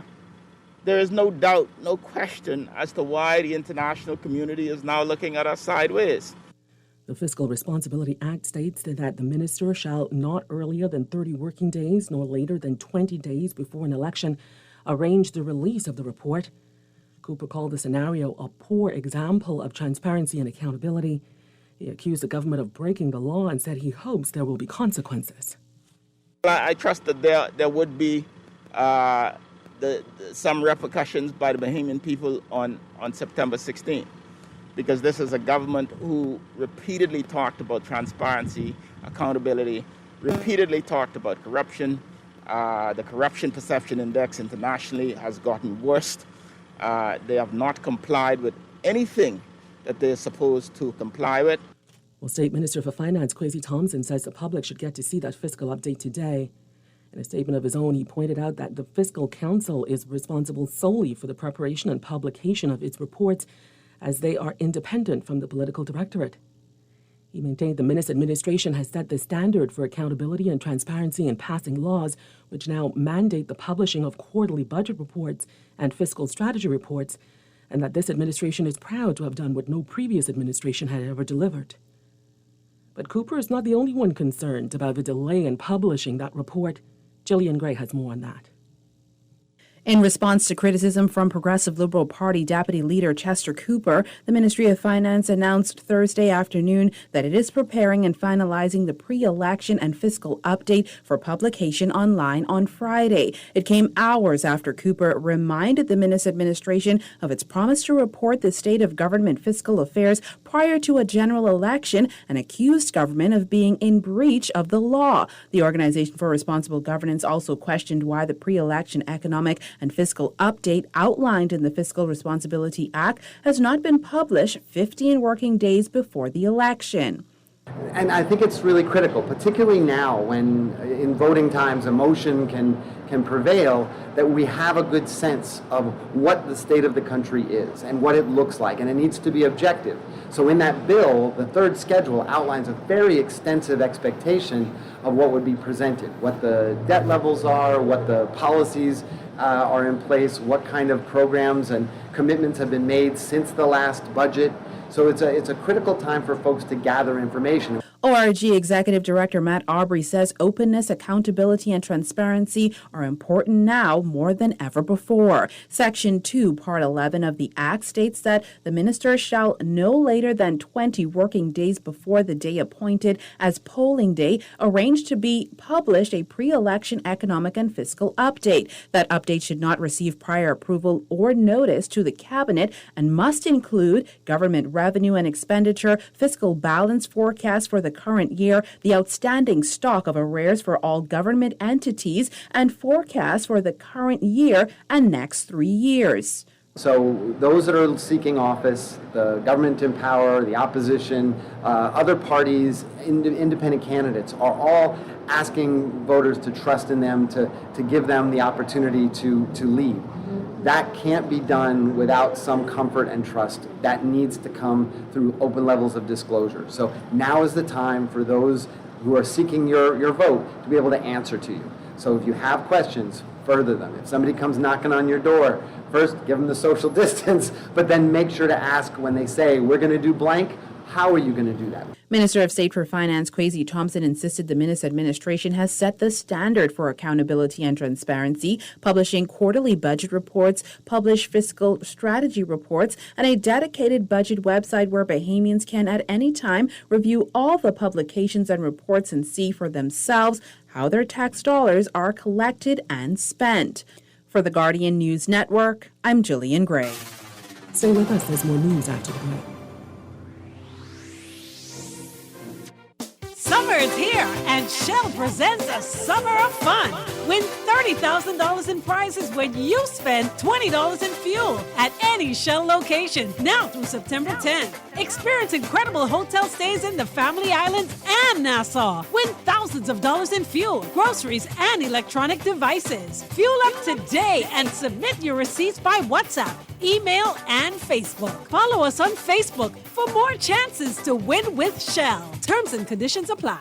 Elevate your home with BTC's super fast fiber internet plans for the best speeds to stay connected. Get 50% more savings with us and speeds starting at 100 megabits per second up to 600 megabits per second. Enjoy the ultimate internet experience for all your work, study, and entertainment needs. Plus, get unlimited mobile benefits when you add it to your home internet plan. Upgrade or sign up today. Visit any BTC store or btcbahamas.com. Conditions apply.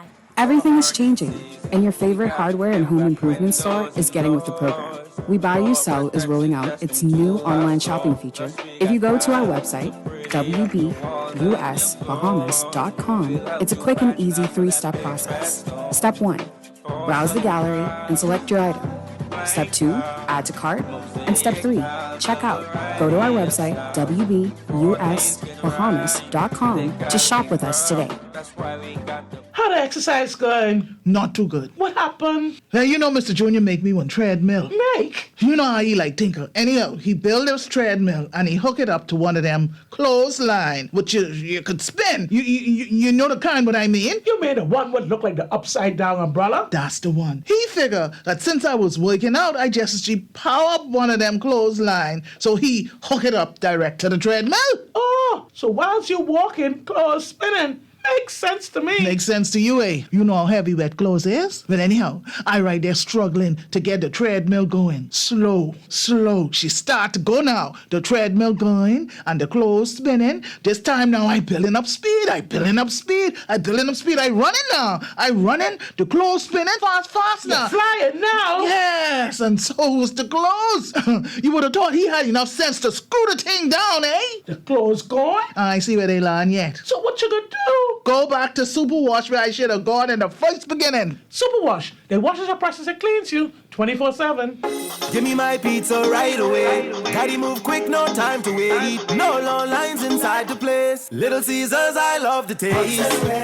Just come now, you don't have to call, now you don't have to wait. Hot and ready. Large pepperoni, $7.99 every day. Hot and ready. Oh, yeah. Straight out the oven and freshly made. Hot and ready. Little Caesars is hot and ready. Little Caesars is. Get yours now at Oaksfield, Carmichael Road, and now East Street South, Pineapple Plaza. Pizza. Check off all your items at Super Value and Quality Supermarkets. Rainbow Spaghetti and Meatballs, 15 ounce, 99 cents. Amarlanda Fresh Milk, 33.8 ounce, 2 for $2.75. Feliz Ready Cut Macaroni, 14 ounce, 99 cents. Boneless strip steaks, $8.99 per pound. Yellow onions, 3-pound bag, $2.99. Open Monday through Saturday, 7 a.m. to 7 p.m. with double stamps on Sundays at Super Value and Quality Supermarkets.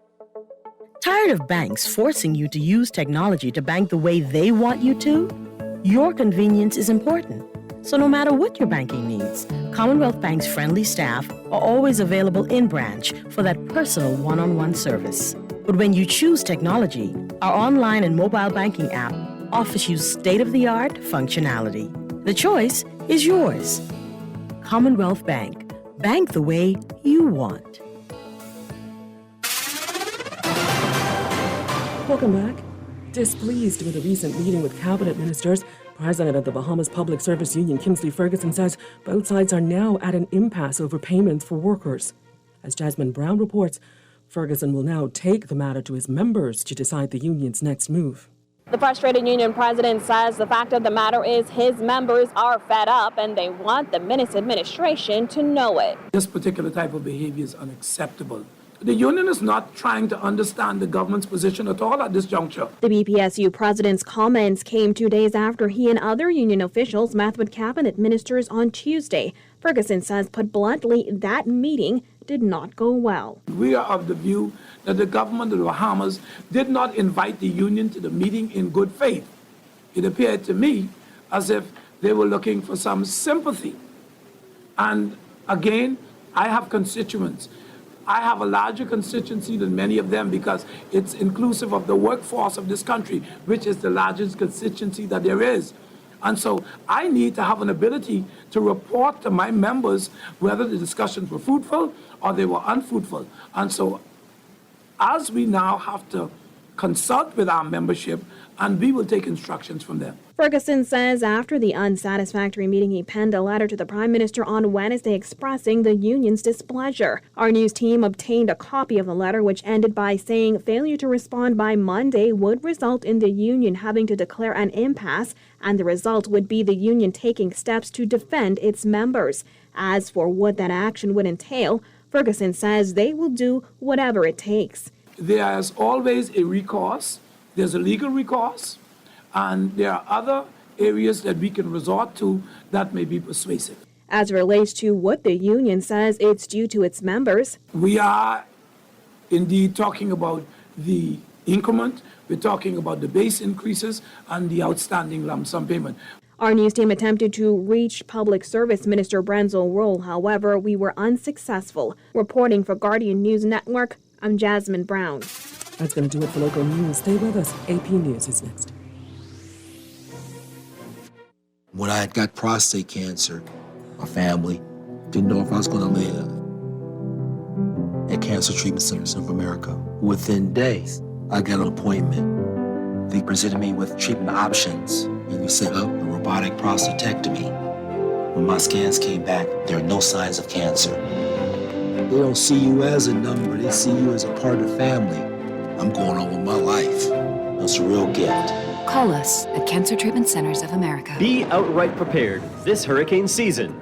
Here's a preparedness tip from BOP Kids Entertainment. Not our first priority when thinking of preparing for a storm, but definitely a good idea to consider. With the possibility of power outages and loss of telecommunications during a major weather event, cell phone and tablet batteries will only last so long. What will you use then to occupy the kids in the event of a prolonged outage or if you need to take cover in a shelter? It's a good idea to have your children's favorite books, non-electronic games, and puzzles packed in a waterproof container and ready to go just in case. You can thank us later. Be outright prepared this hurricane season. Follow UseBop on Facebook for more helpful tips. At Apex Award Signs and Engraving, the name says it all. The country's trusted name for trophies, plaques, corporate seals, rubber stamps, badges, bumper stickers, traffic and street signs, keychains, t-shirts, interior signs, restaurant menus, and so much more. Apex Award Signs and Engraving, number 128 Mount Royal Avenue in Wilton Street. Open 9 to 5, Monday to Friday, and 9 to 1 on Saturdays. Visit the website at apexawardsbahamas.com. Apex Award Signs and Engraving, number 1 in the Bahamas. There's a master foodie in each of us. At Fresh Market, we've provided a canvas for your inner foodie to create a culinary masterpiece. Bring your wildest food dreams to life with inspiration from our fresh meat and produce, the largest cheese selection in the Bahamas, and aisles of specialty good-for-you foods. Try making that tuna tartare, beef bolognese, or even a nice fresh avocado toast at home. Maybe even dive into your raw foods for a fresher meal. Fresh Market, where master foodies come to be inspired. At Master Technicians, we have what your family traditions need, starting with industry-best refrigerators, ranges, and ovens. We also carry Whirlpool washer and dryers, dishwashers and freezers, leading KitchenAid countertop appliances, blenders, microwaves, juicers, kettles, and KitchenAid stand mixers. We even do free delivery in New Providence or to the boat of your choice. Whether you're doing the laundry, creating new memories in the kitchen, or spending family time in front of the television, Master Technicians Limited, keeping family traditions alive for more than 50 years.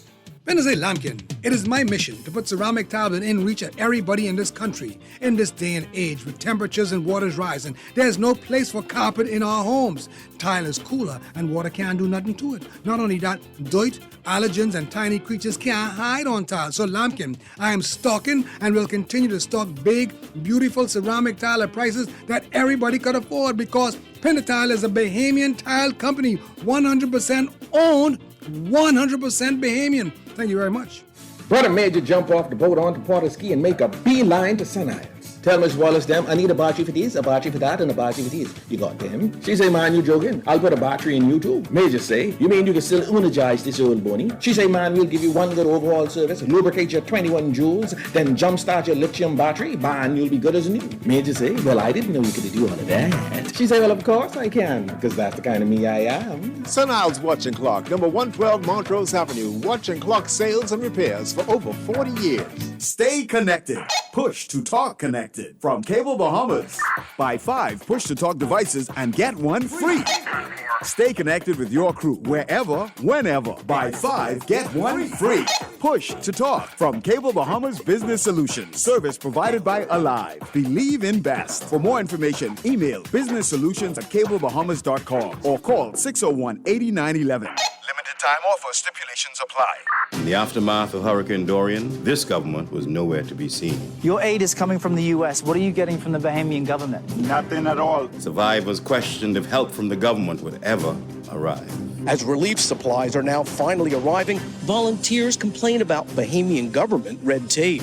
At this point in time, we are on our own and we're trying to get our government officials, please come down here and show your faces. When they were needed most, this government was nowhere to be found. This has been a paid political announcement by the PLP. This traffic will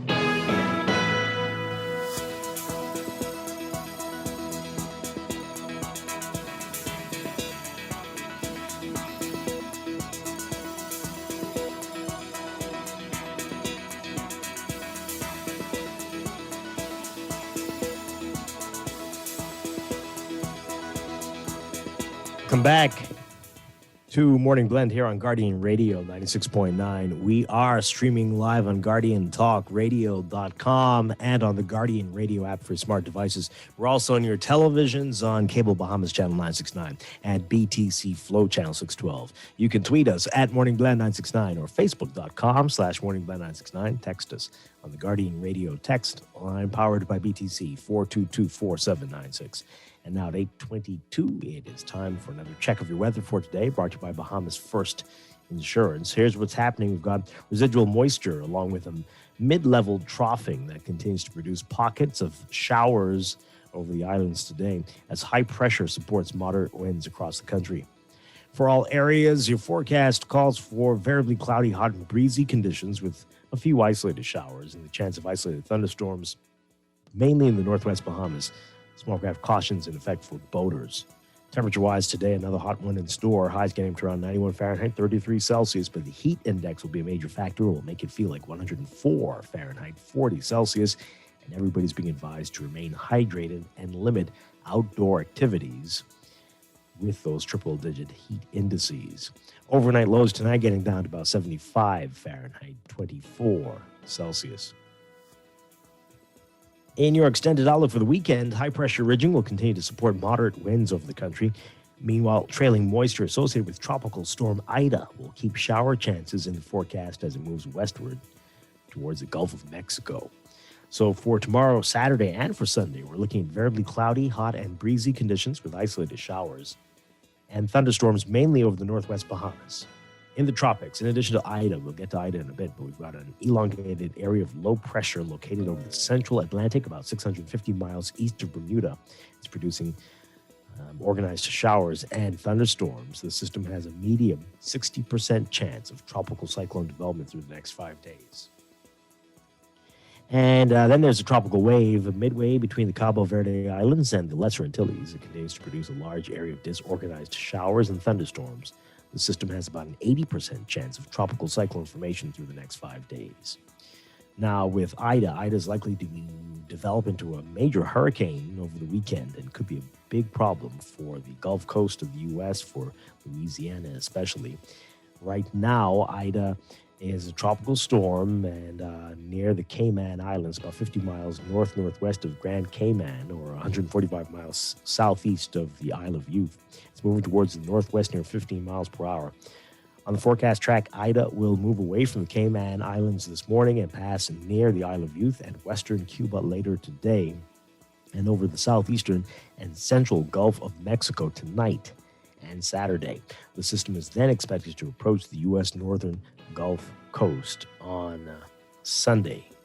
Maximum sustained winds are near 45 miles per hour, but rapid strengthening is expected, and Ida could be a major hurricane upon its approach to the Gulf Coast.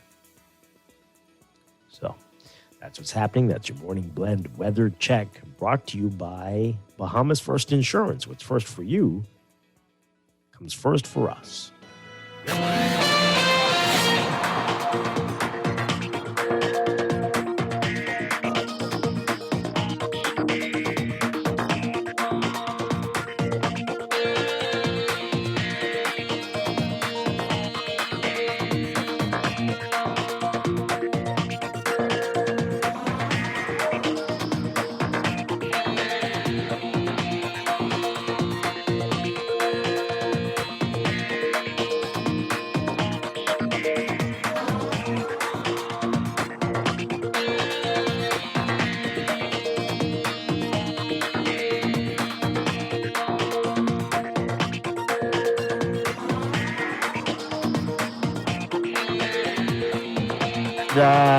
Time for another check of your traffic for this morning, brought to you by RBC Royal Banking Real-Time Traffic. We're seeing some heavy traffic in a number of spots this morning. As we told you before, Carmichael Road seeing heavy traffic westbound to Coral Harbor Road. We have unconfirmed reports of an accident. We're trying to work to confirm that, but it is bad out there, and you might want to avoid that area if you're heading towards Coral Harbor Road. You might want to try Gladstone and find another way, but that's pretty awful looking out there. Gladstone Road, northbound, north of Fire Trail, you're going to be seeing that heavy traffic heading towards JFK Drive, and some roundabout highways heavy just north of Fire Trail, heading towards Tawny Williams Darling Highway. Elsewhere, eastbound on Carmichael, building traffic there, heading toward Blue Hill Road, and Blue Hill Road is heavy as usual, just north of Soldier Road, heading to Independence Drive. Independence Drive traffic is backed in both directions, especially westbound to that roundabout with Blue Hill Road, and eastbound building traffic to East Street South. East Street South between Soldier Road and that roundabout with East West Highway and Independence Drive, not looking pretty for you in the northbound lanes. And that intersection with Soldier Road is looking congested as well. In fact, East Street is looking busy from south of that roundabout all the way down to almost Bamboo Boulevard, mainly in the northbound lanes this morning. Elsewhere, we're seeing heavy traffic at the major intersections on the island. So keep that in mind as you make your way about today. That's your real-time traffic and your morning blend traffic alert, brought to you by RBC Royal Bank, banking reimagined.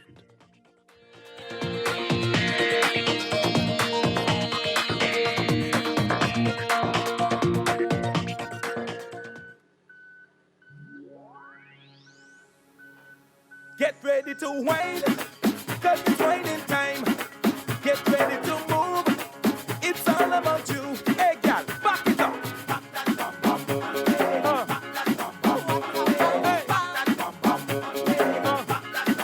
Get ready to whine, whine. Girl, you nice, and your body sexy. I will give you a house and a car and some of my money. Hey, yeah, just to see you wind your waist. Cause commotion in this place. Coca-Cola bottle shape. Turn around, don't hesitate and on me, on me, on me. Wind up in the dance. We are back here with Morning Blend on Guardian Radio 96.9. Dwight Strachan with you, along with Stephen Hanna on this Friday morning. It is nomination day, and people out there very excited. I wasn't going to say that at first, but very excited about today. And so we're just praying and hoping that everybody remembers what we're dealing with and tries to act accordingly. We do have some breaking news. The Nassau Guardian is reporting that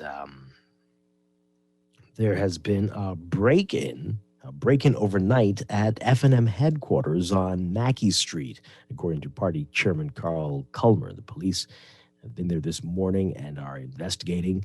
Culmer says that several items were stolen. So this is a breaking development in the days before the election. And of course, immediately, Watergate comes to mind. What was stolen? We don't know. Items. That's all we're told. From where? F&M headquarters on Mackey Street, broken into overnight. Police are investigating. Okay, everybody needs to calm down. Calm down, seriously. But anyway, we're gonna follow this story and see what's coming out of this. This is wild stuff. All right. So the other big story today: unions at odds over the deal with the PLP. We talked about this a lot yesterday. And now some other unions that are under the NCTU umbrella are saying, what the...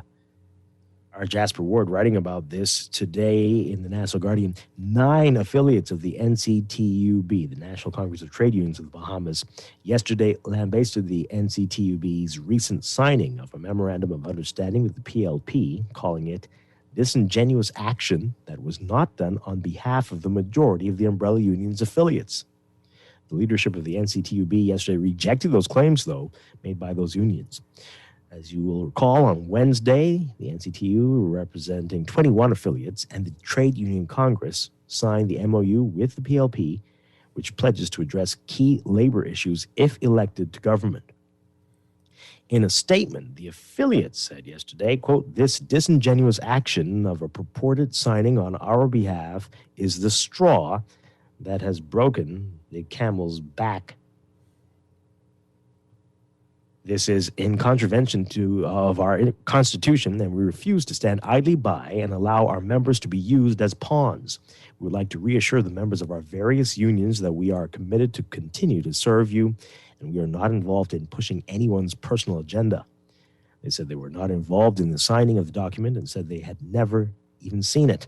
The affiliates said they were not aware of the contents of the MOU, which has not been tabled, discussed, or ratified by the NCTU.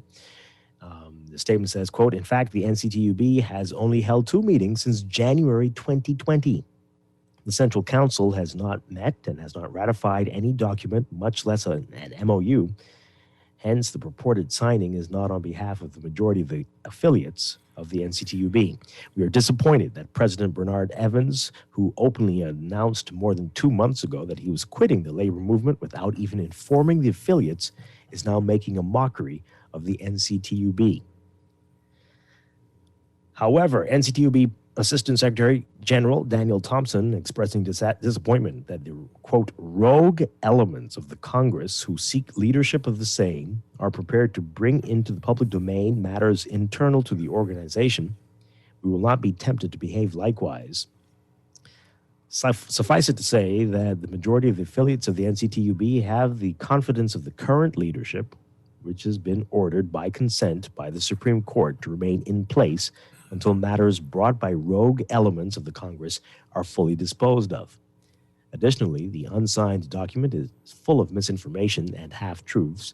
It also includes unions that are observers of the NCTUB. Now, while the affiliates' statement was not signed, the statement was said to be from the Airport, Airline, and Allied Workers Union, the Bahamas Airline Pilots Association, the Bahamas Commercial Stores and Warehouse Union, the Bahamas Financial Services Union, the Bahamas Hotel and Catering and Allied Workers Union, the Bahamas Musician and Entertainers Union, the Bahamas Public Services Union, the Bahamas Union of Teachers, and the Union of Public Officers. There's some heavy-hitting unions there. In his statement, Thompson, though, also explained that the MOU, which is pending ratification by the PLP's General Counsel, is an an extract of the workers' agenda, which was developed by the two umbrella trade unions. He also said, quote, notwithstanding the signing of the documents as approved by the Executive Council of the NCTUB, it is pending the ratification by the Central Council of the NCTUB. The document was discussed and approved by the Executive Board in its August 24th, 2021 meeting, at which a majority of executives were present. The document, the Workers' Agenda, is the culmination of discussions with the NCTUB and CBTUC affiliates over the last several months.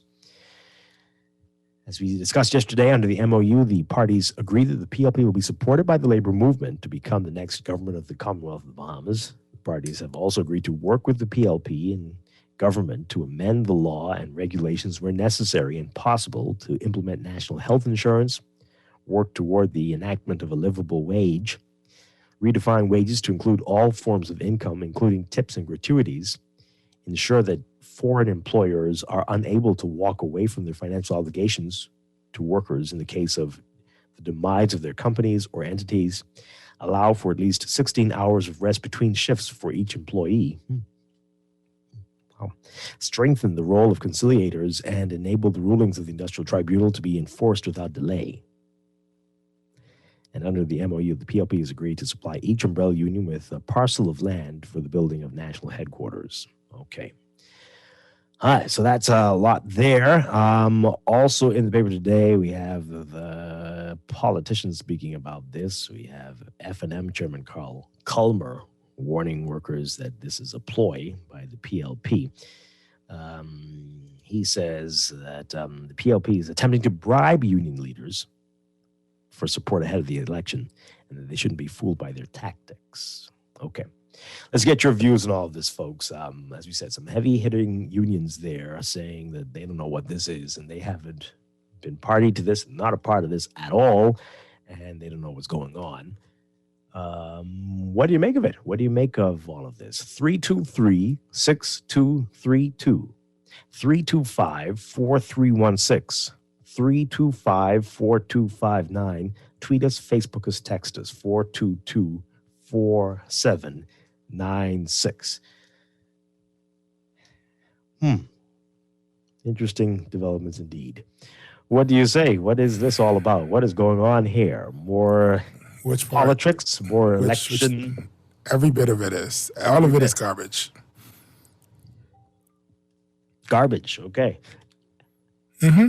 Yeah, well, it is quite something. It is quite something. And I heard in a news clip yesterday, one of the union leaders saying, we don't do this. We don't tell people how to vote. We don't back and endorse. Although, as I said yesterday on the show, it is common practice around the world. You will hear those type things. You hear unions endorse. You'll hear that. That has been the case. Now, what's happened in this country in the last few decades is that we're so divided that you can never get anything. And this is why, right? You can't get anybody to come together and say, yeah, we endorse this because we believe that they have the plan or whatever. Of course, we still haven't seen the actual plans for people, and on this nomination day, and soon the advance poll, and yet nothing. I guess that doesn't matter who reads, but what are we voting for? What do we just promises? More promises. Did we not learn before? Did we not see this? Promises are just words. Just words. Sometimes not even that. Because in the end, we claim it's words, but right now what we have is an idea of a thought, of a memorandum of understanding. Because we don't know what the words are.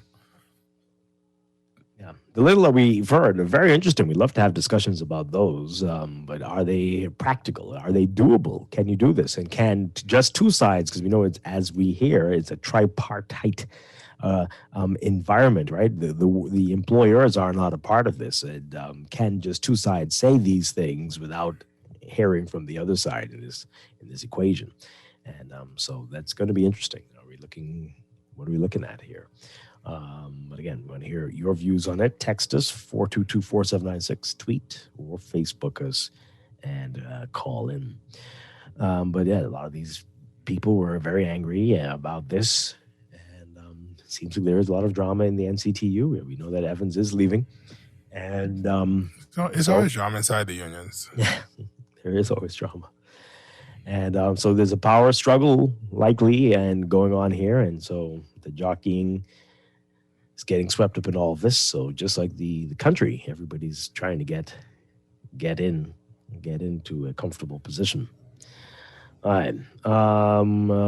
Getting some of your messages here. Okay.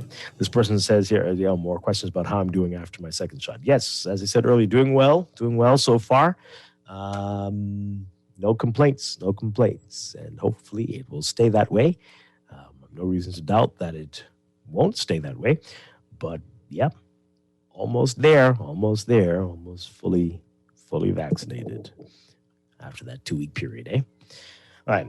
This person here says, this is the old stuff. Okay. I would go with your behaving bad numbers if the data didn't show otherwise. Go to Reuters and look at the graph tracking cases in the Bahamas. Every time we had an exponential increase in tourists, the graph shows a dramatic uptick. The data makes the travel connection extremely clear. Yeah, we're not saying it doesn't have a role to play. But at the same time, we have seen, because more people are back to work when those things happen, right? And so there are more events for people to take advantage of that additional funds that those people have. And so we've got more mingling and people after work, after a stressful day, looking for something to do. And it's all related. It's everything. So, sure. Another one here. In response to an earlier text, the difference between us and Canada is that they have multiple ways to vote. Advance polls, voting by mail, voting at election offices, in addition to the standard voting polls. We don't have those options. This election is being called at an incredibly inappropriate time and in a very archaic way. This one says, I don't want to add this into this equation. Oh, my dear Lord. Anyway, Stephen, all vaccines contain mercury. I don't know if that's true. Besides that, you did not have to take 2 and 3 doses. That means you're getting more mercury in each dose. Yes, you do a booster shot of the MMR and other things. And we're required. We did a show on this a few months back where as grown adults, you remember Dr. Brennan was on the show and all these things that you need to get boosters in your 40s? I'm very concerned that I need to go make sure that I got all my shots because I honestly, when I was at the doctor the other day and it's like, that child looks pretty old to be getting the second round of shots. I feel like I'd remember getting a second round at that age. And then it made me worry like, did I get a second round? Oh my God, I need to go double check and like I need to go find wherever the vaccination card is, which I am certain is long evaporated. I'll have to go to Princess Margaret directly to go find that information. But yeah, there is follow-ups. There are follow-ups and you do get shots 2 and 3 times. Yeah, we were told we have to get tetanus shots every 5 years. And boosters every 10 years. Every 10 years. Let me tell you, it is only by the grace of God that I am alive. Yeah, wow. Because tetanus, like I know for sure, as much times as I run on rusty can and sick nail in my foot, I've never gotten a tetanus shot. It's not because I'm a masochist. It's because the world is a dangerous place. I see. And you need some better shoes, likely. It sounds well, no, you know what it is? It's what happens when people who are irresponsible, right, don't clean up behind themselves. And so there's wood with nails in it that go through a child's shoe, all right? And then what you have nowadays, to bring it back home, you have all these metallics, these lawn signs or these giant pieces of metal bent and sticking up in the road that's going to puncture somebody's tire or somebody's going to step on it. They are sticking up in the road. It is very scary. I just had a Golden Gates beach cleanup before. That's how come I was on the road this morning. I went around and I was moving all of the signs in the area that had been blown down and were bent beyond repair. I picked them up and put them in a garbage bag. Did you say Golden Gate's beach cleanup? Yep. Because that's what it felt like. You know when you go to the beach cleanup and you just like pick up all the garbage? I picked up a 55-gallon bag worth of political signs this morning. Oh, I was going to say, I didn't know the beach moved, but okay. Well, in a couple of years because of global warming. But probably. Just generally speaking, it's like when I hear people, the guy who got arrested because of the signs that he moved or whatever. It's like, okay, I guess, but these things are, you wouldn't arrest me for picking up litter. Nobody's going to arrest me because I moved a It's the bottle of Bahamas. off It's the the side of the Bahamas. road. Anything is possible. Anything. No, so I mean, to me, it's like, it's ridiculous because these things are not secure. They are clearly hazards. We're in the middle of hurricane season and you put in missiles all over the place. And every day, more and more of them are in the road. You're going to puncture somebody's tire. Somebody's going to have to change their tire or veer off the road or something is going to happen. Yeah. And send your people out to go clean it up instead of having them on these darn motorcades giving each other COVID. Okay, let's go to the phone lines. Good morning, caller on the air. Early day to Guardian Radio. Hi, good I have a morning. question for Stephen, Go ahead. and with a comment, and also a question for you, Dwight. The comment for Stephen. Stephen, your communication reached far in a positive manner, but what the question is, IgA. Why it's not? I wish you would find out from doctors why it's not neutralized in the blood when people give them the vaccine. My other point is to you. You have a question for me? Yeah, I would like for you to ask the doctors that question. You want me to repeat it? I don't understand. Sure, repeat it. Okay, what's your other statement? Yeah, so you understood what I'm saying. I want Stephen to ask that question. Dwight, you know, being ethic with the mic is not insulting people. Being what, Thank sir? you. Say it again. Being what? Being in control of the mic on Guardian Radio is not to insult people. Got me? No, I don't actually. I don't. Well, but you okay. understand the Queen's English. Thank you. Bye. Well, yes, I understand the Queen's English, but all right. Thank you very much. We got another caller. This is why we're dying, you know, because it's like you ask, "Do you understand me?" Dwight says no, and then he says, "You understand the Queen's English." Bye. Negro, you just asked me if I understand you. I said, no, I do not understand you. And you're like, yeah, you understand. Let's go to the next call. Good morning, caller. You're on the air. Good morning, pleasant day. Good morning, pleasant day, pleasant day. Good morning. Same to you. Earlier when Stephen mentioned about sanitization, as in the beginning of the COVID or pre-COVID and the beginning versus what's happening right now, maybe I will chalk it up to pandemic fatigue and the expenses and so on. But it's of a fact that what happened in the early days, everybody was sharp and getting it all right and together. You can find a lot of sanitizers, dispensers are empty and so on.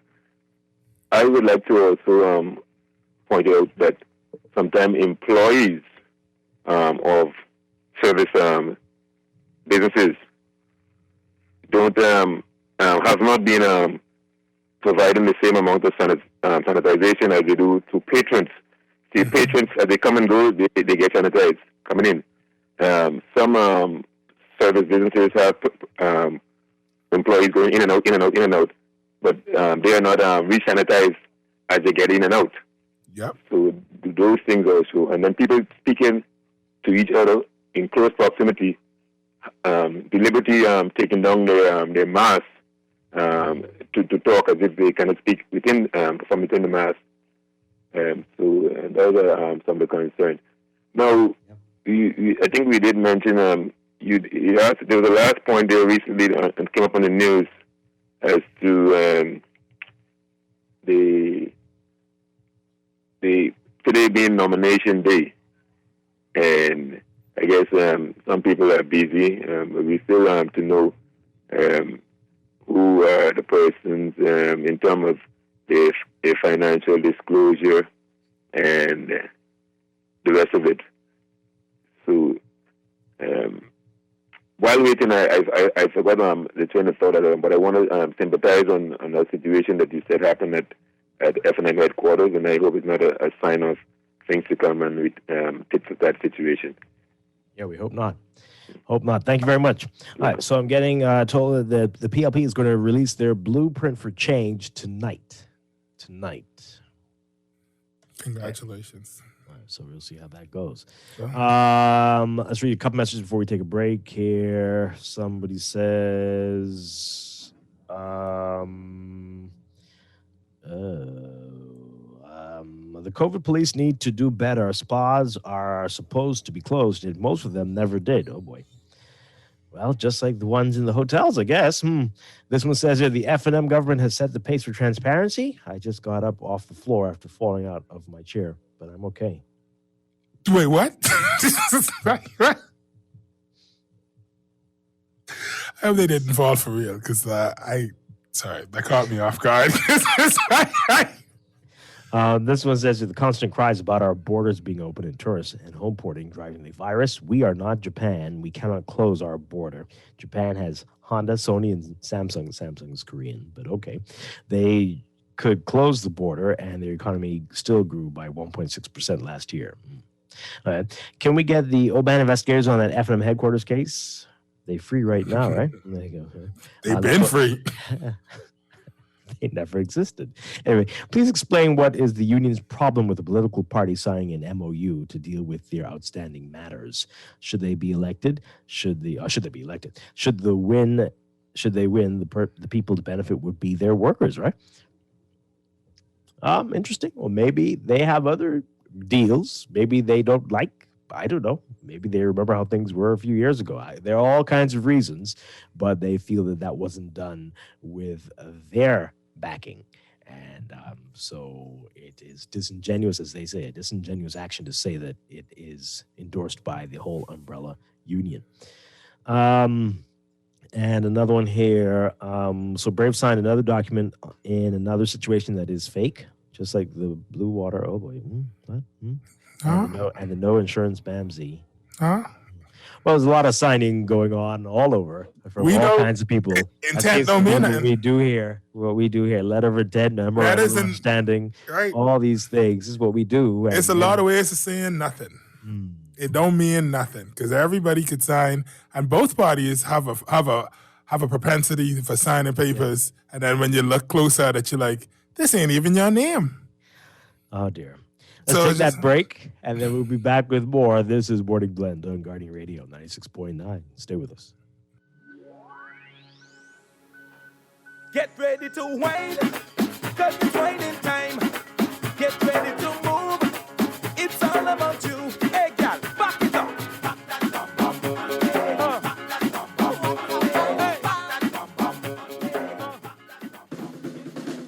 Pediasure, the #1 brand recommended by pediatricians, now has 33% less sugar compared to previous formula and provides 25 vitamins and minerals and 7 grams of protein kids need for a healthy growth. It's a convenient meal or snack with a delicious kids-approved taste they'll love. Pediasure, nutrition to help kids grow. Ask your pediatrician about Pediasure today. You invest in your children, your home, and your community. But are you investing in your financial future? At CFAO, we specialize in investment management, retirement planning, mutual funds, and private wealth management.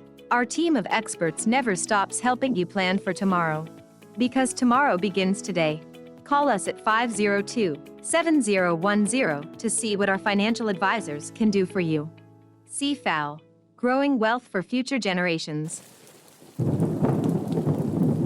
Be prepared for the rainy season with an RBC loan to fund your rainy season essentials. For hurricane shutters, generators, solar power systems, or general home repair, RBC offers a range of flexible and competitive financing solutions. Let us help you get started at rbc.com/Caribbean/get-a-loan. Special conditions apply. Reimagine your rainy season readiness with RBC financing. Screws and Fasteners World, Balfour Avenue and Palm Beach Street, has those hard-to-find fasteners for you right now. You can find stainless steel regular hex, carriage bolts, galvanized bolts, threaded rods, nails, self-tap screws, sex bolts, anchor bolts, turnbuckles, masonry tools, hand tools, and weed whacker strings. Check out the rope selection and car body fasteners too. Special orders are welcome. It's your #1 fastener store. Screws and Fasteners World, Valpo Avenue and Palm Beach Streets. Call 326-1976. Elevate your home with BTC's super fast fiber internet plans for the best speeds to stay connected. Get 50% more savings with us and speeds starting at 100 megabits per second up to 600 megabits per second. Enjoy the ultimate internet experience for all your work, study, and entertainment needs. Plus, get unlimited mobile benefits when you add it to your home internet plan. Upgrade or sign up today. Visit any BTC store or btcbahamas.com. Conditions apply. Technology serves to make our lives better, so why not your business too? At Custom Computers, we've been maintaining our knowledge and relationships with top tech companies since 1987 and carry only the most trusted brands like Apple, Microsoft, HP, and more. No company has helped more businesses build reliable IT systems than Custom Computers. You name it, we've done it. Call 396-1101 to talk to any of our business experts. Find trust in your tech. Count on Custom Computers. You've tried everything. ASUS with your mother's cousin's sister's auntie, and even hiding your money under your mattress. But is your money safe? Your Bahamian dollar deposit in a member bank or credit union is insured up to $50,000. If anything happens, your deposit up to the insured value will be returned to you thanks to Deposit Insurance. Visit Deposit Insurance Corporation at www.dic.bf. Protection for your money guaranteed with DIC. This is Guardian Radio 96.9 FM. Fresh news, smart talk, all day. Backpack music. No, no, no, no, no, baby. If I had to sell peanuts on the corner, just so I could provide for you, you know that I surely would do it. See, you can find me on the block in the morning. I'll be rushing through the streets like a valley boy at Junkanoo.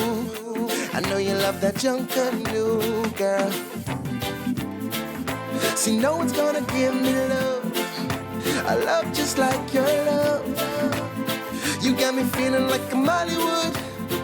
Oh, oh, oh, oh. Another case of just would fall. I place my bets with you and one.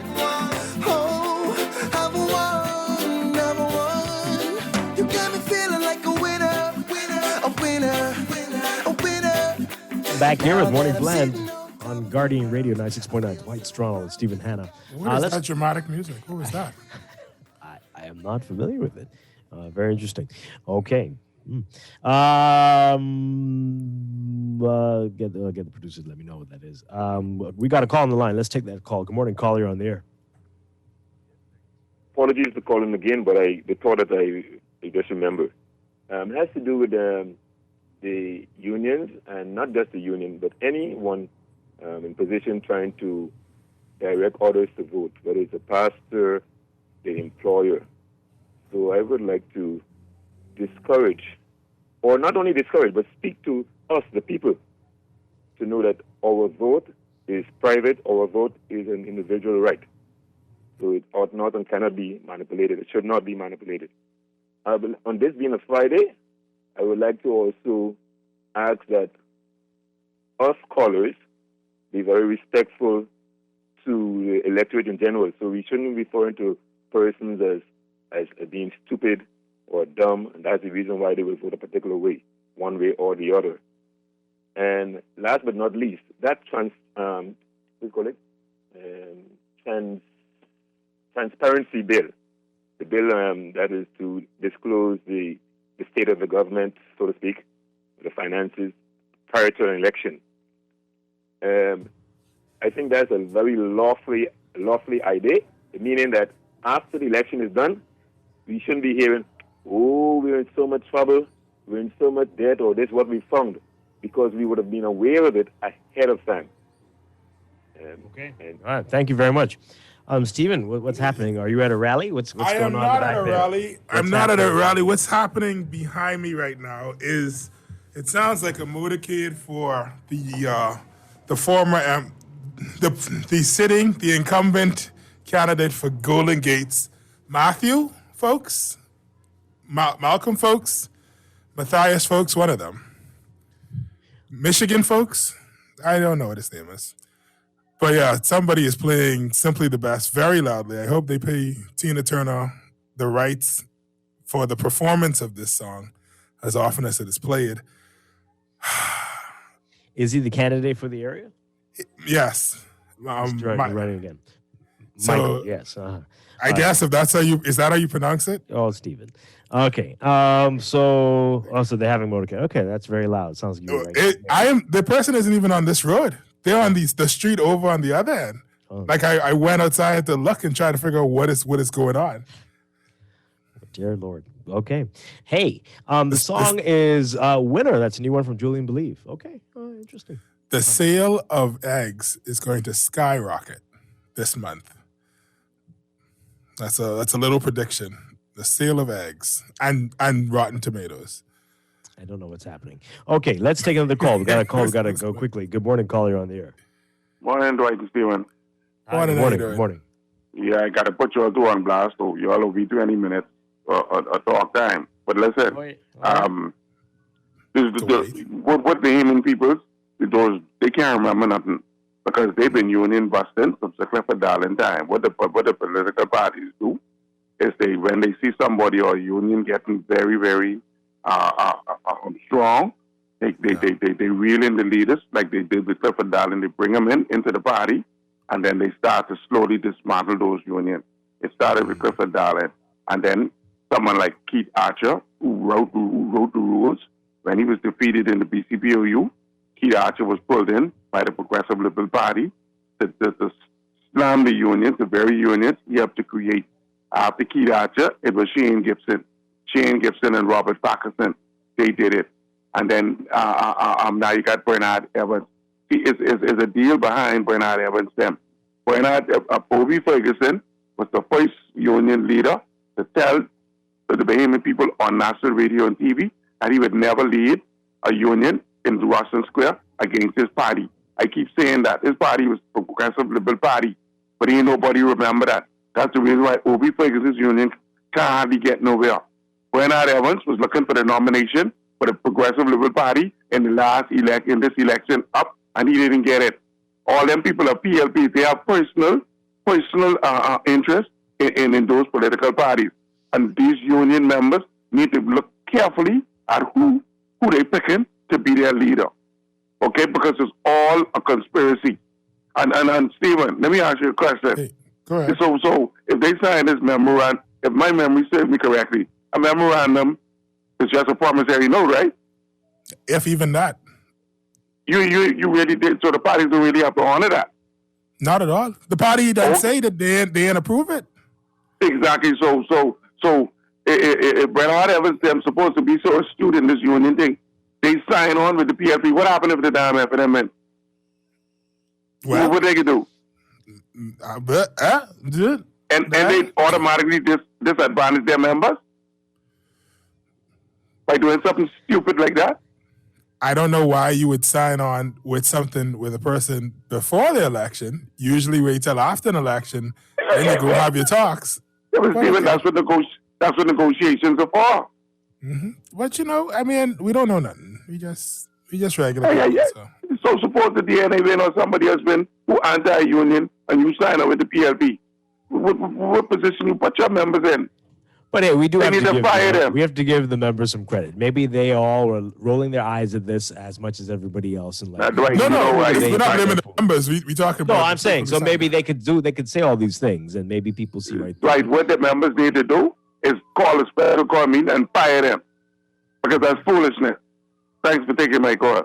Okay. All right. Let's see. We got one final call. We got to go. Do we have another call? Is that there? Are you on? Good morning, caller. No, okay, so that was it. All right. Well, we're going to break for news. When we come back, we're going to be talking about Sand Dollar. It's been almost a year since it was launched. We're going to get an update on how things are looking with the central bank after the break for news. This is Morning Blend. Stay with us.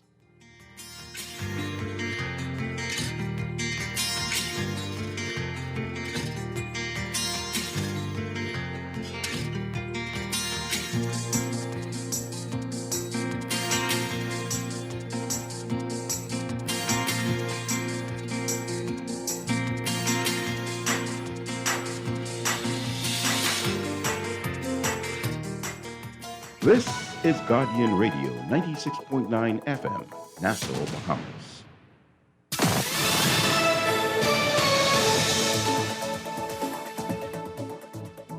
This is the Guardian News Network update on the hour. Hello, everyone. I'm Charlene Ferguson. Police are at F&M headquarters this morning investigating an alleged break-in there overnight. Free National Movement Chairman Carl Culmer says several items were stolen, and it looks like someone tried to log into their computers. In the meantime, it's nomination day for political hopefuls across the country seeking to get on the ballot for the next general election. The process ends at noon, and it will give us an idea of exactly how many candidates voters will have to choose from when they head to the polls next month. This is expected to be a crowded field. Today will also be the first test of election COVID protocol. Hundreds, maybe even thousands of people could converge on nomination centers today. Acting Parliamentary Commissioner Lovato Duncanson says they are still working with health officials to draft rules to keep the process safe, but that for today, existing COVID protocol governing public gatherings will be enforced. And that is all happening even though COVID-related deaths, hospitalizations, and infections continue to skyrocket in this country. The Ministry of Health has confirmed 11 COVID-related deaths occurred between August 20th and 23rd. 48 deaths remain under investigation. COVID hospitalizations jumped to 168 on Wednesday, with now 18 people in intensive care. And 161 new COVID infections were confirmed that day, including 12 on Exuma and 13 on Abaco. That's what's making headlines at this hour. Stay with us. AP Update is next. I'm Rita Foley with an AP News Minute. Britain is promising to investigate a security lapse at its embassy in Kabul as foreign forces evacuate Afghanistan and thousands flee, fearing the Taliban, which is now in control. British documents identifying Afghan staff members and job applicants were left behind at the abandoned British embassy in Kabul. The defense secretary promising they'll find out what happened. The U.S. is resuming evacuation flights from the airport after suicide bombings at the Kabul airport yesterday killed 13 U.S. troops and at least 95 Afghans. President Biden blames the Islamic State group's Afghanistan affiliate. We will find ways for choosing without large military operations to get them wherever they are. His message to them: we will hunt you down and make you pay. I'm Rita Foley.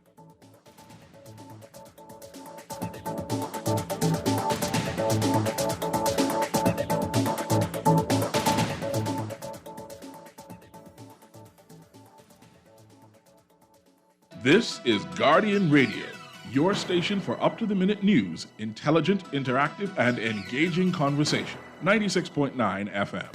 The views and opinions of the hosts and guests are their own and do not necessarily reflect the position of the management and staff of Guardian Network. Wake up, it's a new day. Wake up, it's a new day.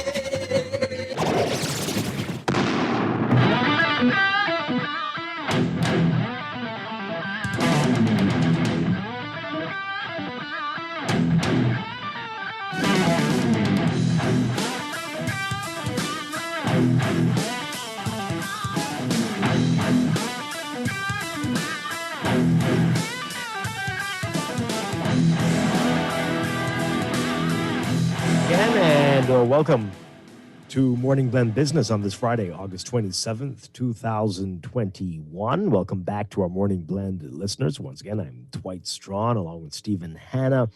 And it has been about 10 months since Sand Dollar became the first fully deployed digital version of a country's fiat currency.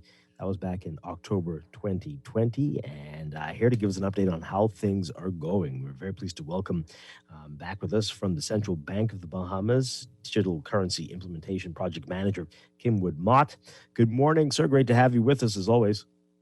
Yes, good morning, and good morning, Bahamas. All right. So let's talk about it, where we are for those who aren't familiar, who I don't know where they've been, but for those who might not know what Sand Dollar is and how it works, let's reestablish what that is, and then we'll get into where we are with Sand Dollar at this point.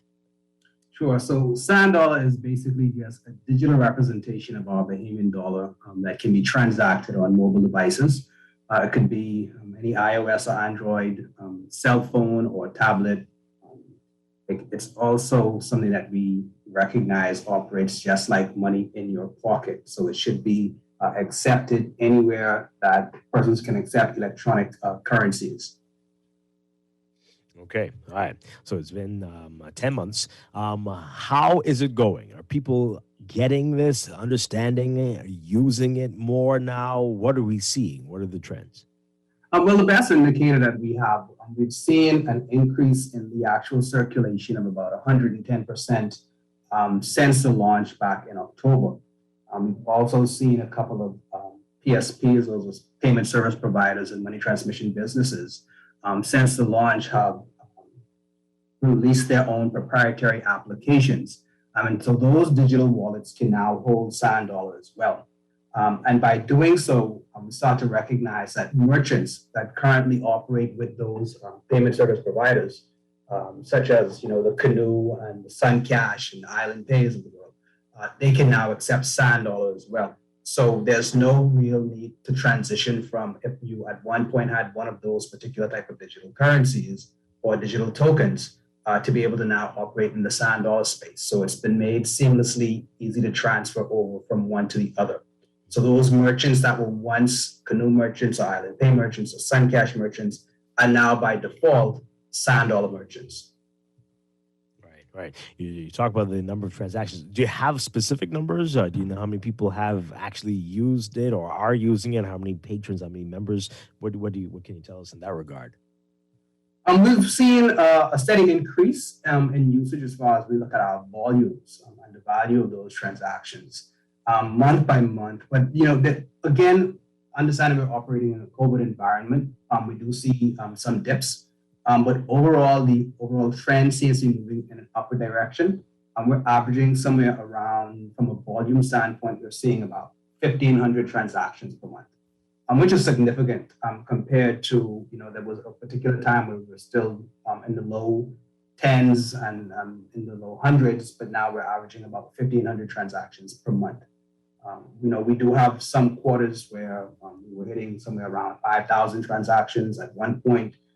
Just prior to the COVID pandemic, we were somewhere around 6,000 transactions per month. Near 7,000 transactions per month. But again, that was during the pilot when we was just introducing it. So, how much of that was organic transactions versus forced transactions? But now looking at the organic transactions that are currently happening, we do have some quarters where we're somewhere around 5,000 transactions. And we're expecting that to increase as we start to move away from the PSPs and MTBs and start to recognize commercial banks and credit unions starting to offer sand dollar as a method of distribution of funds. Right. And that has begun, is that right? That has begun, yes. Yeah. So the big question, though, the government, has that started? Is it where the government is paying people in sand dollar? And do we have any idea when we'll see that ramped up? So I'm pleased to announce that the government actually started collecting or using sand dollars as a method of payment. Right now, we started a pilot with the Royal Bahamas Police Force. So persons who are trying to purchase character reference, or they call it police records, as well as firearms licenses, can be paid using sand dollars. So that was the first government agency that started collecting sand dollars as a method of payment. As far as the disbursement goes, there is going to be a major focus on our southern islands, those heavy cash districts, where we started to see a decline in commercial banking facilities or premises to allow for individuals to be able to be paid. Certain contracts that the government has to make payments against would be done in sand dollar in those areas. And so the government is looking sometime within Q4 of this year to really start to put extreme focus and effort and emphasis on those southern districts as far as the actual disbursement of funds in sand dollars as opposed to cash transactions. So we're going to start to see a lot of movement from the government side in the sand dollar space as well. But they've already started from a collection standpoint, and there are efforts being made to convert some of their other agencies, such as Road Traffic Department, Customs and Immigration, the Passport Office. All of them are going to be converting to going cashless completely and accepting sand dollar as a method of payment. Oh, okay. That's amazing. And that's pretty close. The fourth quarter is almost here. Yes. Yeah. Are you still seeing some resistance? Some people who are saying, I don't know why everybody's going cashless. This is crazy to me. What do you say to folks who still talk like that, who still say those things? Well, we haven't really seen resistance on the side of individuals saying that they don't either trust the technology or they don't understand why persons are going cashless. When we start to think about, again, we're operating in a COVID environment. We've seen the cashless environment pop up even prior to the COVID environment, and those individuals who want to go cashless can. And again, this is not to be in competition with credit cards and debit cards and other forms of electronic transactions. We recognize that there is a population that are either unbanked or underbanked that need to operate in these cashless environments. We also pay attention to the fact that we have the tourist industry where you look at safety and security measures. So tourists and others that want to traverse the Family Islands and be able to transact, they can have the opportunity to do so using sand dollars as opposed to carrying physical cash. That opens up to certain types of risks. And again, we have business outlooks where we have these type of discussions with small businesses, hotels on the Family Islands. There's some great use cases for sand dollar when we start to think about now that we're doing the home porting for the cruise ships. Imagine cruise ships offering sand dollars to their patrons, and as they go and traverse the Family Islands, as they arrive at San Salvador and they start to transact with individuals on land, they're doing all of these transactions cashless using sand dollar because, again, sand dollar can be held and operated by tourists and immigrants and those persons who don't provide KYC. So we do have a very wide spectrum of customer base that can operate in the sand dollar space. So the use case for sand dollar operating cashless, again, is one that has so many great advantages. And also coming back to the point of COVID, persons don't just want to be cashless, they also want to be contactless. And so this also gives us the ability to transact without having to either be physically face-to-face with somebody or even in a face-to-face environment. You're basically scanning a QR code from your cell phone to another device, which you don't have to necessarily touch. Because even transacting with a credit card, that credit card has to go into a machine that already had about 500 other credit cards in it, or you're handing it to a vendor and they're handing it back to you. So there's still some sort of contact. Surface to surface. Yes, service to service. So I hear you saying that the government is working on, I guess, certain ways that you could use it to pay for certain government, I guess, needs or facilities or however it's phrased. What I've always pictured sand dollar being, it's money, right? It's actual. It is the Bahamian dollar. It's just in digital form as opposed to being in physical form, right? Correct. How long before it becomes as universal as a paper dollar?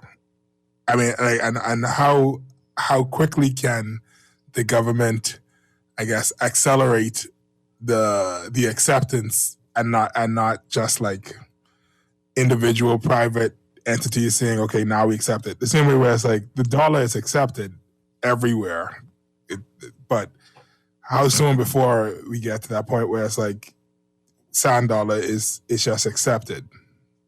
But we recognize that the government is the largest distributor of cash in the economy. The government comes fully on board and starts to do a lot of things with sand dollar. By default, you start to recognize that smaller economies throughout the country will start to embrace it just as much because, again, as it starts to flood the market.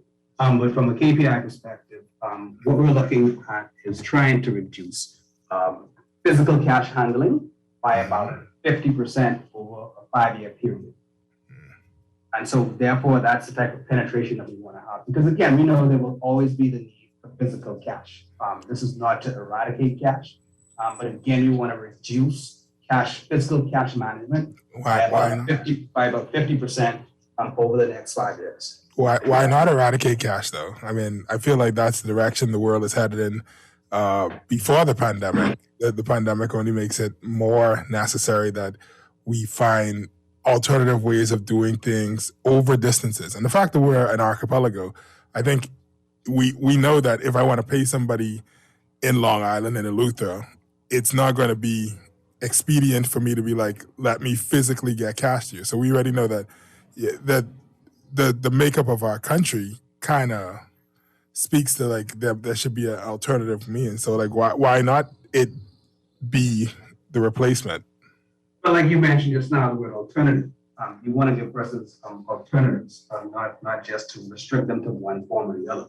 Again, this is all technology based, and we do know that from time to time, with the type of infrastructure that you have, as the infrastructure is completely built out and becomes a bit more robust, then you can look at it. Again, like I said, this is a 5-year plan. And after the 5 years, we can, reevaluate what would be the next step. Do we now look to getting it down to 20%? Do we now look to completely eradicate physical cash? Those are things that we probably can discuss 5 years from now. But recognizing, again, you do have some limitations on technology. You do have some limitations on the overall infrastructure of the country. And again, even as we start to talk about going into the southern districts and starting to use this as a primary method of transacting, you recognize you need, proper power supply, internet connectivity, etc. So these things have to be precursors to the launch of the actual technology, and for persons to become familiar and comfortable with using it. These things have to be in place and reliable. And so these things have to go hand in hand as you start to build out the ecosystem for the sand dollar. That's acceptable. I mean, and you know what? I fully understand you having explained it like that, because I've been in a situation where I couldn't do online banking on a weekend, and it was a holiday weekend, and it was horrific. So I get where you want stability before you move everything into a digital atmosphere. So I fully accept your answer in that regard. Well, I have a question though in terms of what's the word? Adoption. How I know that there are individual companies that have digital wallets, and I feel like I've asked this question before. I can't remember the exact answer that I got, but what is the chance of Sand Dollar working along with? Because a lot of persons have bank accounts. Not everybody has bank accounts, but a lot of people have bank accounts. What's the chances of there being some sort of legislation to allow bank accounts to automatically provide a wallet, particularly the ones that do online banking anyway, to provide a wallet that allows persons to move their money as Sand Dollar from their account to the wallet, the same way where I would be able to purchase things on Amazon, and it automatically converts my currency from Bahamian dollars to American dollars.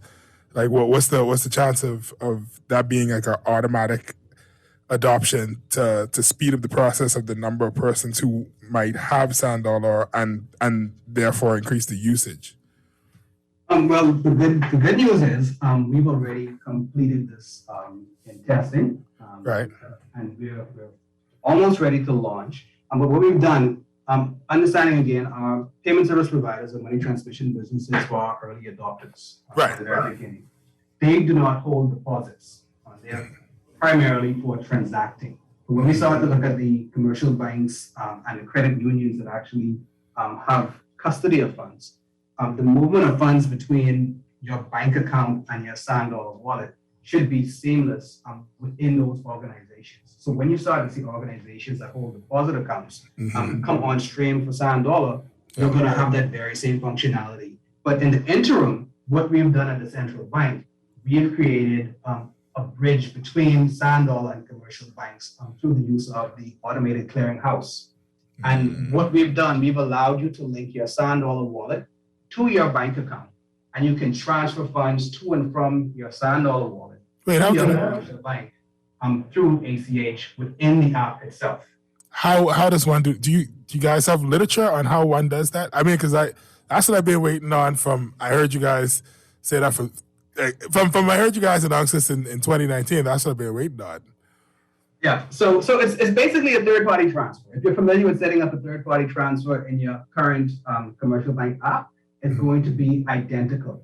Within the proprietary application itself, the Sand Dollar wallet, again, and also not to be a disruptor to the current financial institutions, this is going to be a one-to-one relationship. So it's not like you can send sand dollar to your brother, to your cousin, to your aunt. You can only send sand dollars from your commercial bank account to your sand dollar wallet. And from your sand dollar wallet, you can only send funds to your commercial bank account. And even if you had three bank accounts, you only can select one of which you can link to that wallet. Now, once the funds are either in sand dollar, and again, think about this. ACH isn't real time, but sand dollar is. So even if you wanted to get funds from your bank account to, let's say, your sister, you can quite easily, as quick as it arrives to your sand dollar wallet, instantaneously you can transfer it over to your sister's wallet. Okay, I just want to make sure I understand what you're saying. So I will be able to transfer money from my account, my bank account, to my sand dollar wallet, and from my wallet, I will be able to transact that normally. I'll be able to purchase things using the QR code. I'll be able to send somebody $5 to their wallet from my wallet. That is correct. Okay. So that is coming online? That is coming online, yes. We've already completed the movement of funds from the sand dollar wallet to the commercial bank accounts. Right. Why we focus on that as well as understanding from a merchant services standpoint. The sand dollar wallet has tiers, tier 1, 2, and 3 that have limitations. $500, $8,000, and then of course above for the tier 3s. If for some reason you were to, let's say, hit your threshold, you can't get any more than this particular amount of money. You don't want a transaction to fail. What we've also built into that transaction flow is the fact that if, let's say, for instance, you have a $8,000 wallet and someone sends you $1,000 and you're currently sitting at $7,500, you will see the $1,000 hit your sand dollar wallet and you will see $500 automatically transferred to your bank account. So this is also something that allows for an overflow, so that transaction is never rejected. So again, when you think about a merchant, and at the end of the day, a merchant, when they're operating with physical cash, has to reconcile it at the end of the day, put that in some sort of deposit, and get it into their bank for them to continue to operate regular commerce. Yeah. But now you have this ability as a merchant to quite easily, through the click of a button, move your funds from your sand dollar wallet into your commercial bank account, straight through. If you have an excess, it automatically does it for you. So it simplified the entire process for merchants. I like that. Let me ask last question. Before you do that, Stephen, we got no, it's the last question. I just want to know. Yeah, we got a lot of time. Is there a date on that? So that will probably be rolled out within the next 2 weeks. And of course, the top up of moving funds from your commercial bank account into your sand dollar wallet will be coming early Q4 of this year. Okay, we need to take a break. We've got a lot more with Kimwood Mott after the break. We are talking about sand dollar, and we know there are more merchants who are accepting it as well. We're going to talk about that as well. We've got quite a few questions coming in from our listeners. Also, this is Morning Blend Business on Guardian Radio 96.9. Stay with us. We're going to be right back.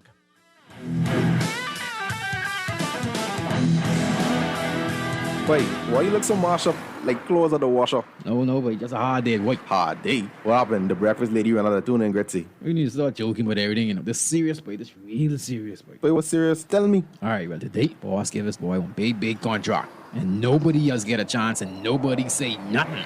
Boy, you know that ain't right. You know government contracts ain't supposed to go that way. Yeah, but nobody's saying nothing. Boss man just tell people to sign the papers. Then he send me to meet this boy downtown and collect this envelope. You need to tell somebody. You need to become a whistleblower. You know I's a real man, but I never blow no whistle. I be drunk all my life and junk. No way. A whistleblower is someone who tells people what they see when they see something wrong happening at work. But I ain't no whistleblower, and I ain't no snitch. I still white there, you know. But ain't nobody can know it's you. All you gotta do is call Crime Stoppers, or you could text them from inside the Crack Crime Bahamas app. They don't ask about you. And your call goes straight through to Miami, so nobody know you is. And if you text, your message get mixed up like Kong Salad. Call 328-8477 from Nassau, or 242-300-8477 from the Family Islands. This traffic report is brought to you by Shield Insurance and Prudential Law Adjusters.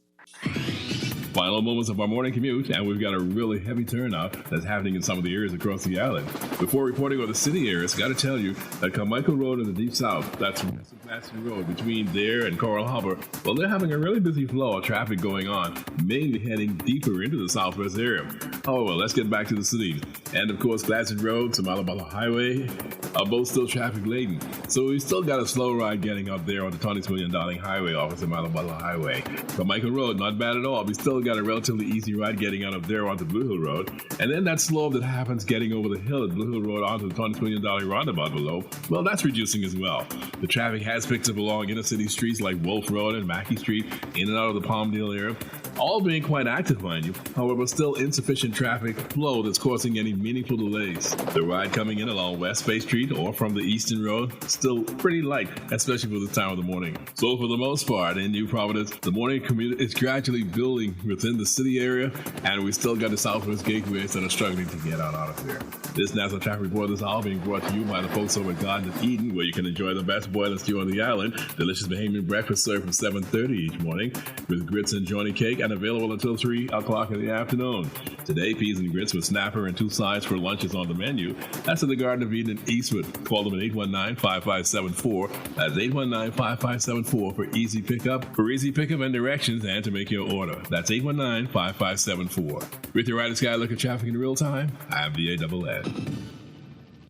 Michael was in a horrible car accident. Prudential Loss Adjusters managed his claim and got him the settlement he deserved. Sierra's roof received hurricane damage. Thanks to Prudential, she and her kids are happy with their claim settlement. Tammy fractured her ankle in a slip and fall. Prudential saved her time, money, and peace of mind. Prudential Loss Adjusters are here for you whenever a tragedy strikes. Call 322-4026 now. Protect the things that really matter to you. Shield Insurance is the insurance company that grows with you to meet your insurance needs through this beautiful adventure we call life.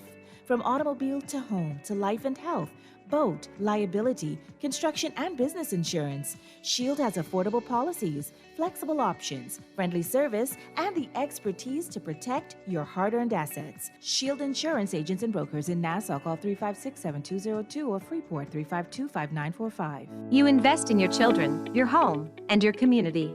But are you investing in your financial future? At CFAL, we specialize in investment management, retirement planning, mutual funds, and private wealth management. Our team of experts never stops helping you plan for tomorrow. Because tomorrow begins today. Call us at 502-7010 to see what our financial advisors can do for you. CFAL, growing wealth for future generations. In the aftermath of Hurricane Dorian, this government was nowhere to be seen. Your aid is coming from the U.S. What are you getting from the Bahamian government? Nothing at all. Survivors questioned if help from the government would ever arrive. As relief supplies are now finally arriving, volunteers complain about Bahamian government red tape. At this point in time, we are on our own, and we're trying to get our government officials, please come down here and show your faces. When they were needed most, this government was nowhere to be found. This has been a paid political announcement by the PLP. This is Guardian Radio, 96.9 FM. Fresh news, smart talk, all day.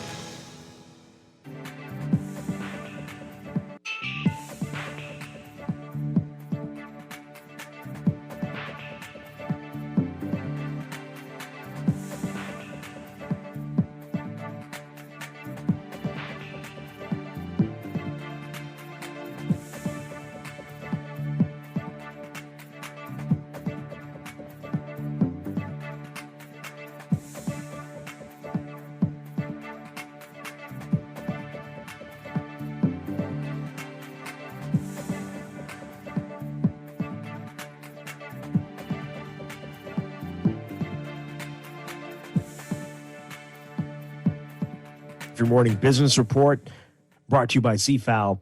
The Bahamas' per capita income level and public debt ratio will not return to pre-pandemic levels until 2026. That's according to the Inter-American Development Bank, the IDB's latest edition of the Caribbean Quarterly Bulletin, explaining also that while the country's economy has experienced green shoots this year, the economy is still struggling. According to the IDB report, the Bahamas' current account deteriorated by more than 20 percentage points, and is not expected to improve before 2026. The bank contends that the same will be true for the country's inflated public debt. It says that for several Caribbean economies, prospects for consolidation remain uncertain, while current estimates envision double-digit increases in public debt ratios through 2026 for several economies, including the Bahamas. It also says the Bahamas' per capita income percentage will reach only 95% of where it was in 2019 before the pandemic.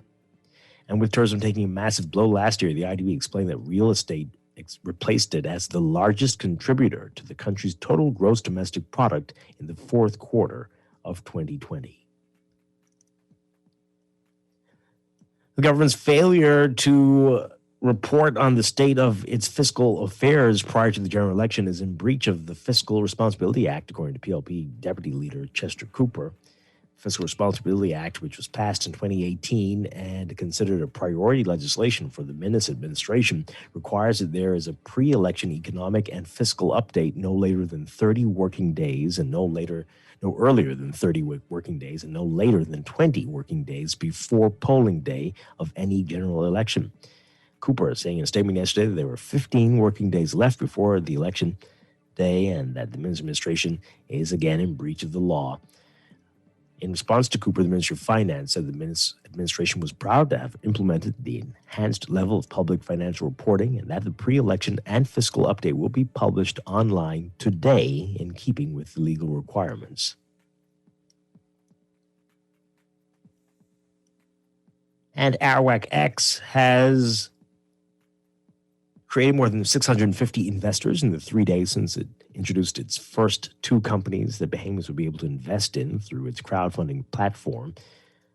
On Monday, Arawak X announced that Bahamas would be able to back Red Lobster, Pinnacle Brands, and Bahama MiFi by purchasing shares starting at $25 and $16 respectively. The company's chief technology officer, D.R.C. Ramming Jr., saying that it's likely that smaller first-time investors are cutting their teeth on the Arawak X crowdfunding platform. More on these stories in today's Guardian Business section. Overseas, world stocks generally edging higher today as investors awaited more guidance on the U.S. Federal Reserve's easing plans. Wall Street was positioned for gains. The moves in the U.S. and Europe followed an uninspired trading day in Asia. Markets are awaiting comments from Fed Chair Jerome Powell, who is to speak as the central bank's annual symposium in Jackson Hole, Wyoming later today. Any indications of when the bank will start scaling back on asset purchases will be closely watched. So will signs of concern about the coronavirus Delta variant, which could signal a cautiousness toward tapering, according to some analysts. In your Market Watch, recapping trading on the BISX from Thursday, your market movers, Bahamas First Holdings moving 3,000, closing unchanged at 239. Focall moving 10,000, down 39 cents to 360. Consolidated Water down 1 cent to 234. Emira Incorporated down 2 cents to 1146. The BISX All Share Index closing at 2,062.76, down 17.38. That's your Market Watch, and that is your morning business report brought to you by CFAL, growing wealth for future generations. And tune in Mondays at 6:30 p.m. for CFAL Talks right here on Guardian Radio 96.9.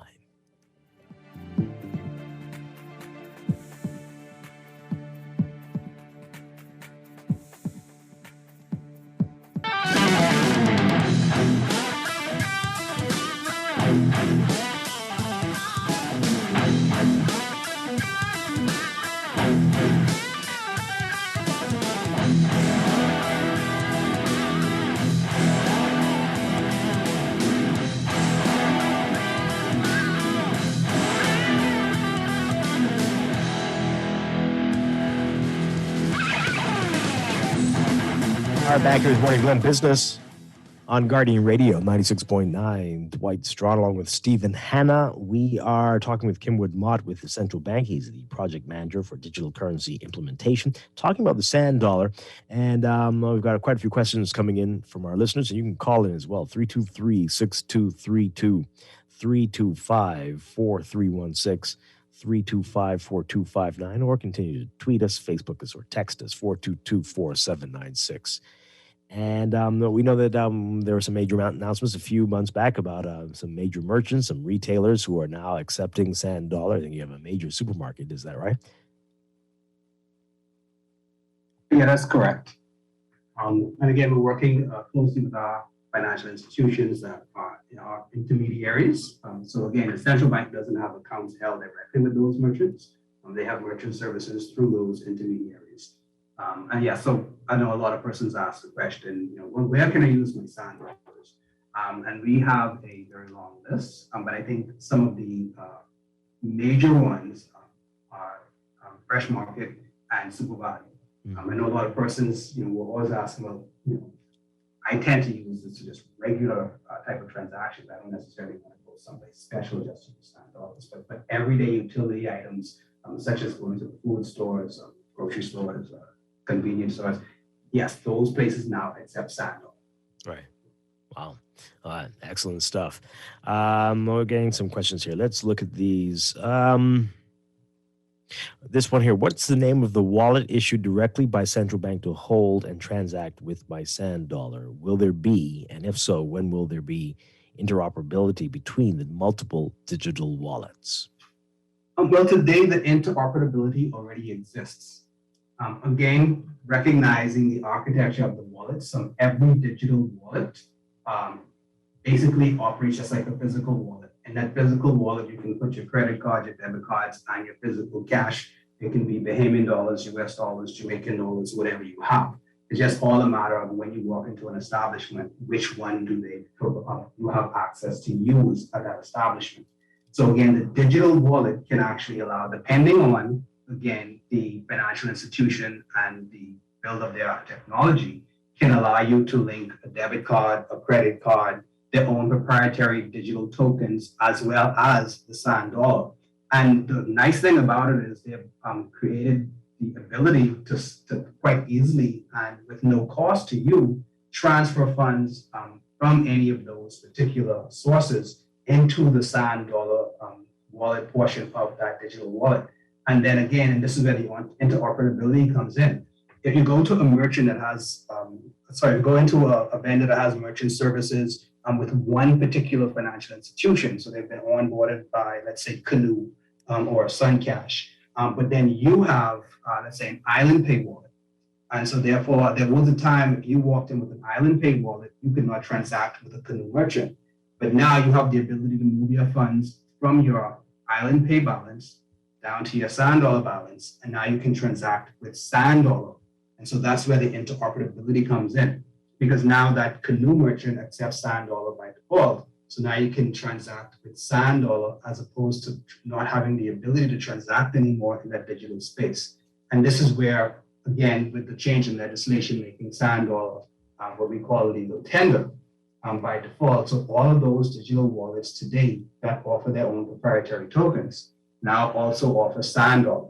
And by offering SAN dollar in their platforms, you can now transact across platforms with this underlying universal currency. All right, but there is no plan to offer your own standalone wallet. Well, we have a standalone wallet that we provided during the pilot. The intention was not for that to remain in circulation beyond the pilot. It is still active. However, because the central bank does not hold accounts, even if you were to download that particular application, you would still have to go to a specific AFI or an authorized financial institution to have that wallet activated. Downloading the app itself does not automatically give you access to the pay rail. You have to be onboarded by a financial institution. And again, understanding that these financial institutions have already invested heavily in their own proprietary applications, and they've also built in the activation within the application itself to make it completely contactless. So you can actually download, activate, as well as upload KYC documents to become what we call Tier 2 certified in order to operate up to $8,000 and be able to link a bank account, etc. So all of that is done right there from the comfort of your own home.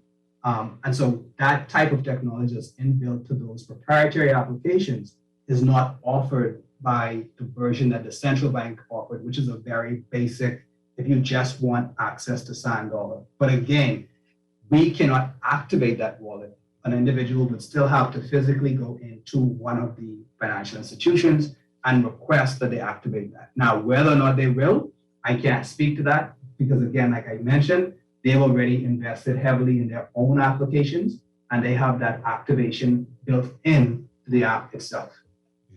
Okay. This person's asking here, I'm registered with Canoe to use the Sand Dollar wallet specifically. I've not loaded any funds because I'm not certain which businesses accept Sand Dollars. More promotion of where Sand Dollars can be spent is needed. What's the use of having it, but you're limited to where you can spend it? Is that list available? Can people go and find out where? And what do you say to that about more promotions for, or should the merchants at least say it? Yeah, so we have been distributing the Sand Dollar accepted here stickers. We've also been trying to partner with our financial institutions to provide us lists, as well as do basically some actual on-the-ground testing to ensure that if they do advise us that a particular merchant accepts Sand Dollar, we sort of do like a secret shopper program to ensure that in fact the type of customer experience we're getting. So that list is being built out and will be published shortly. But in the interim, I do believe that some of the AFIs have been providing those lists on their website as well. But we do have a www.sanddollar.bs where we will also begin publishing that list. All right. Still, some people not quite getting it. I think this text here. What are the fees for Sand Dollar? Credit cards are 4%. Not the same thing, right? Well, if that person is a merchant, and again, we have to recognize as persons transact. If you use your credit card, you walk into the establishment, and your bill is $100. On your credit card, you will pay $100 as the individual purchasing. But the merchant will probably receive, like they mentioned, they probably get $96 because 4% of that has to go for merchant service fees. Now, we also understand that because there's multiple payment providers involved with that credit card transaction, that means that 4% is probably broken out in 3 different particular payments. So when you start to look at the fact that you're using Sand Dollar as opposed to a credit card, and again, I don't want to speak too much about the comparisons of the two, but because Sand Dollar relies on the central bank's pay rail, and today the central bank's pay rail is being offered to those service providers free of charge at the moment.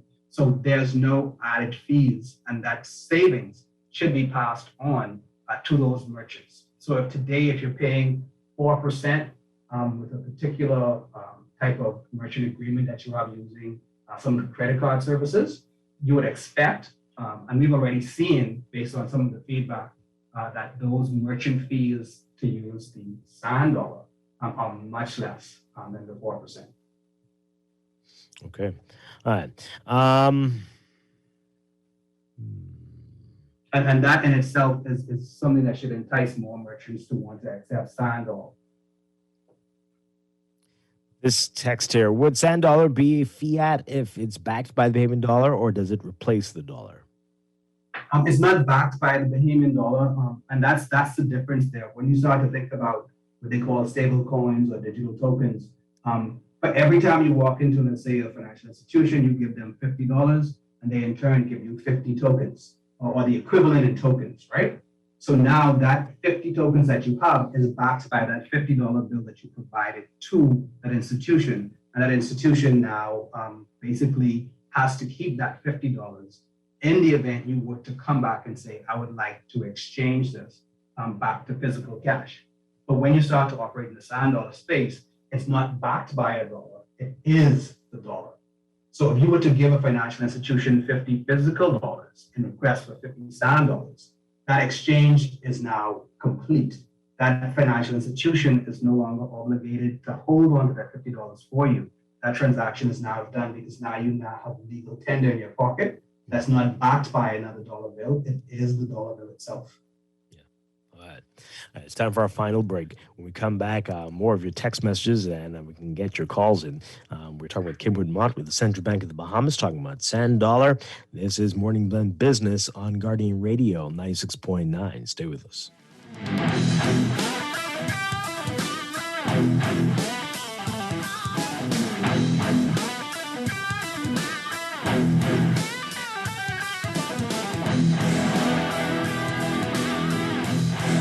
invest in your children, your home, and your community. But are you investing in your financial future? At CFAO, we specialize in investment management, retirement planning, mutual funds, and private wealth management. Our team of experts never stops helping you plan for tomorrow. Because tomorrow begins today. Call us at 502-7010 to see what our financial advisors can do for you. CFAO, growing wealth for future generations. Hello, I'm Jermaine Kemp, a patient care assistant at Sutherland Rehabilitation Center. I am one of many standing proudly on the front line of healthcare during the global COVID-19 pandemic, and I am vaccinated. I made a decision to get the AstraZeneca vaccine after attending information session to learn more about it. I felt it was important to ensure that I did not spread the COVID-19 to my family, friends, and most importantly, my patients.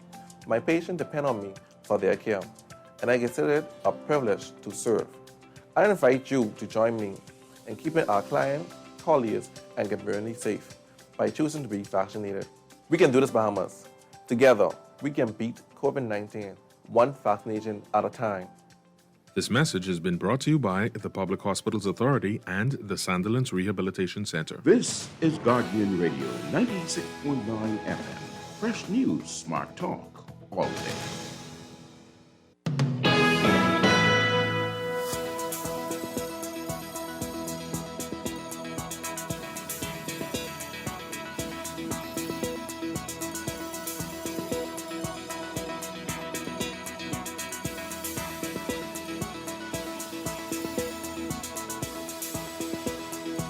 Look at weather for today and for the weekend. We've got residual moisture along with mid-level troughing that continues to produce pockets of showers over the islands today as high pressure supports moderate winds across the country. There's a slight risk of rip currents and water spout activity, and beachgoers should be alert, especially for the rip currents. And everybody's being advised to remain hydrated and limit outdoor activity due to the triple-digit heat indices we're expecting. For all areas today, look for variably cloudy, hot, and breezy conditions with a few isolated showers and the chance of isolated thunderstorms, mainly in the northwest Bahamas. Smoke-craft caution remains in effect as well. Temperature-wise today, highs getting up to around 91 Fahrenheit, 33 Celsius. The heat index, 104 Fahrenheit, 40 Celsius. So it's going to feel very hot up there. Overnight lows tonight getting down to 75 Fahrenheit, 24 Celsius. In your extended outlook for your weekend, high-pressure ridging will continue to support moderate winds over the country. Meanwhile, trailing moisture associated with Tropical Storm Ida will keep shower chances, mainly in the northwest Bahamas, elevated as Ida tracks through the Gulf of Mexico, making its way to the Gulf Coast states of the United States. So for tomorrow, Saturday, and for Sunday, we're looking at variably cloudy, hot, and breezy conditions with isolated showers and thunderstorms mainly over the northwest Bahamas. In the tropics, in addition to Ida, we've got an area of low pressure located over the central Atlantic, about 650 miles east of Bermuda, producing organized showers and thunderstorms. And then we've got a tropical wave midway between the Cabo Verde Islands and the Lesser Antilles that continues to produce a large area of disorganized showers and thunderstorms. That system has a 80% chance of tropical cyclone formation through the next 5 days. Ida, a strong tropical storm, could become a hurricane over the next few days and impact Gulf Coast states by Sunday. That's your morning blend weather check.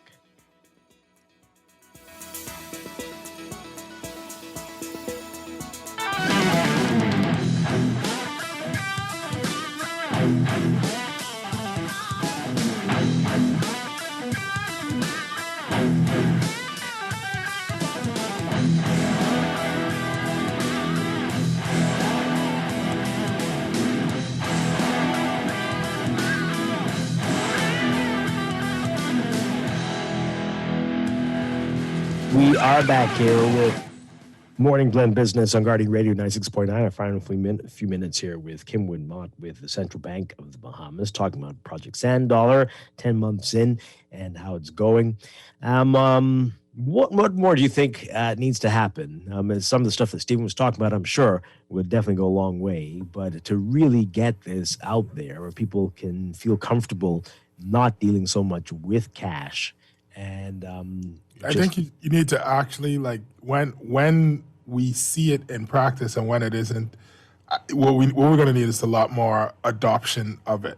And so when it isn't such so many steps to get a wallet, or they got to do this or that, then the easier it is, the quicker we're going to get more of that, more people adopting it. Well, that's the thing. With some of the innovations by our financial institutions, the ease of getting a wallet is basically a 1, 2, 3 step. Like I said, you can download the app from the app or stores, and then you can activate the app right there within the app itself, and then it's just a matter of funding that wallet. It's that simple. Okay. It's not difficult at all. And again, sorry, go ahead. Oh no, I wasn't trying to accuse you of it being difficult. I'm just saying the easier it gets, the more people are going to join on. But my question is, how soon are we gonna, like, give us the date again for, like, everything to be like, guys, it's percolating now. It's just for you guys to download the app and take it for a spin. Well, and I guess when you say percolating, you're talking about all the other added bells and whistles like the ACH integration and, of course, commercial bank, et cetera, right? Yeah. So again, I think that relies on the resource management and focus of those institutions themselves. But from on our end, as far as making sure that the technology is prepared, as well as our integration with the government, who is very much a key strategic partner in this. We're looking at the end of this year. We should have everything in place. So we always talk about this whole scenario of the chicken or the egg, which comes first. Should persons get the wallet, that will entice more merchants to want to accept Sand Dollar, because so many persons are coming in saying, do you accept Sand Dollar? And they said, well, we keep turning this away.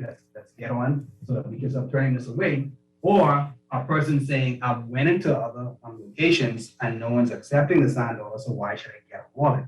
So, so it's one of those, should the merchants be focused on the merchants getting those wallets, or should we focus on individuals getting those wallets? But it has to be an all-in approach from the government, from social society, the entrepreneurs. And again, this is something that is very, very good for especially the micro, the small and medium enterprises. And those persons who operate, let's say, roadside vendors who may not have access to electricity, but they have access to a cell phone and an internet.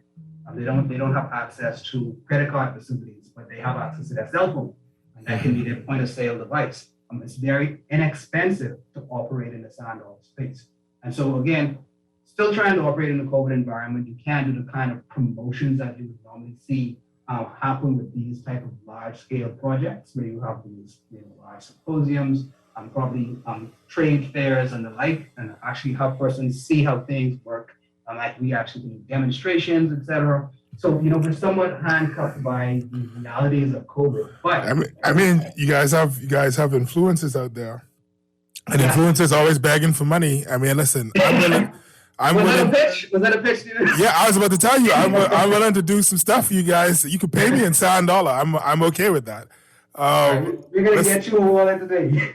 Listen, man, all I'm saying is, like, there's a way to do it, and I definitely feel like this, when you come down to, like, the creative community and figuring out how to, because there's a big problem for the creative community is how to make money in the online space. I could purchase things from Netflix with my credit card, but, like, when it comes down to, like, as an individual, me trying to sell digital product online, you got the issue of people don't want to give you a credit card number and all this different stuff. And I feel like Sand Dollar eliminates all that fear that, people have and stuff. So it's like, I see there's a great opportunity as soon as we get there. So January 1st or 2nd, I'm going to protest my bank. I'm going to petition my bank to hurry up, do whatever it takes. You said end of this year, y'all gonna be straight in y'all end. It's just up to the institution. So I will, January 2nd, I'm going to be petitioning my bank, hey, set me up with the Sand Dollar. Excellent. All right. Now, we still have some people who are saying things like this. This text here. To me, Sand Dollar is no different from what Canoe and the other digital wallet spaces are doing. Quickly explain the differences there. Well, one of the things that we pointed out just now is the fact that let's say you do have a canoe wallet, and you were to walk into a merchant that does not accept canoe, but they accept, let's say, Suncash. You can still transact with that individual. You know, it's like having an American Express card and they only accept Visa. But now you actually have an underlying type of transaction that it doesn't matter. Once you have one, you have all. And that's the key thing there. Once you have one of those payment service provider digital wallets, once they offer Sand Dollar, you now can transact with any merchant that accepts Sand Dollar, regardless of which financial institution offers them merchant services. Wow. All right. How can people get more information if they want to be a merchant, if they want to get on the Sand Dollar wagon? What do people need to know? What can you tell them to go and look at and do more research for? Sure. They can send an email to psd@centralbankbahamas.com, or they can check online at www.sanddollar.bs. Okay. Kimwood Mott, thank you so much for talking with us. And I'm glad to see this is progressing nicely. And keep us posted on how things are going with Sand Dollar. Thank you very much for having me. And again, I would like to encourage everybody to go there and get vaccinated. Oh, yes, absolutely. Thank you. Thank you very much. All right. Stephen Hanna, that is it for us today. Seeing all of these images online of people at nomination day, this is very disturbing. While you was doing the thing, the PLP motorcade passed me. While you was doing the weather and the traffic. I'm disturbed by some of these people wearing masks, but it's still just so many people congregating, and boy.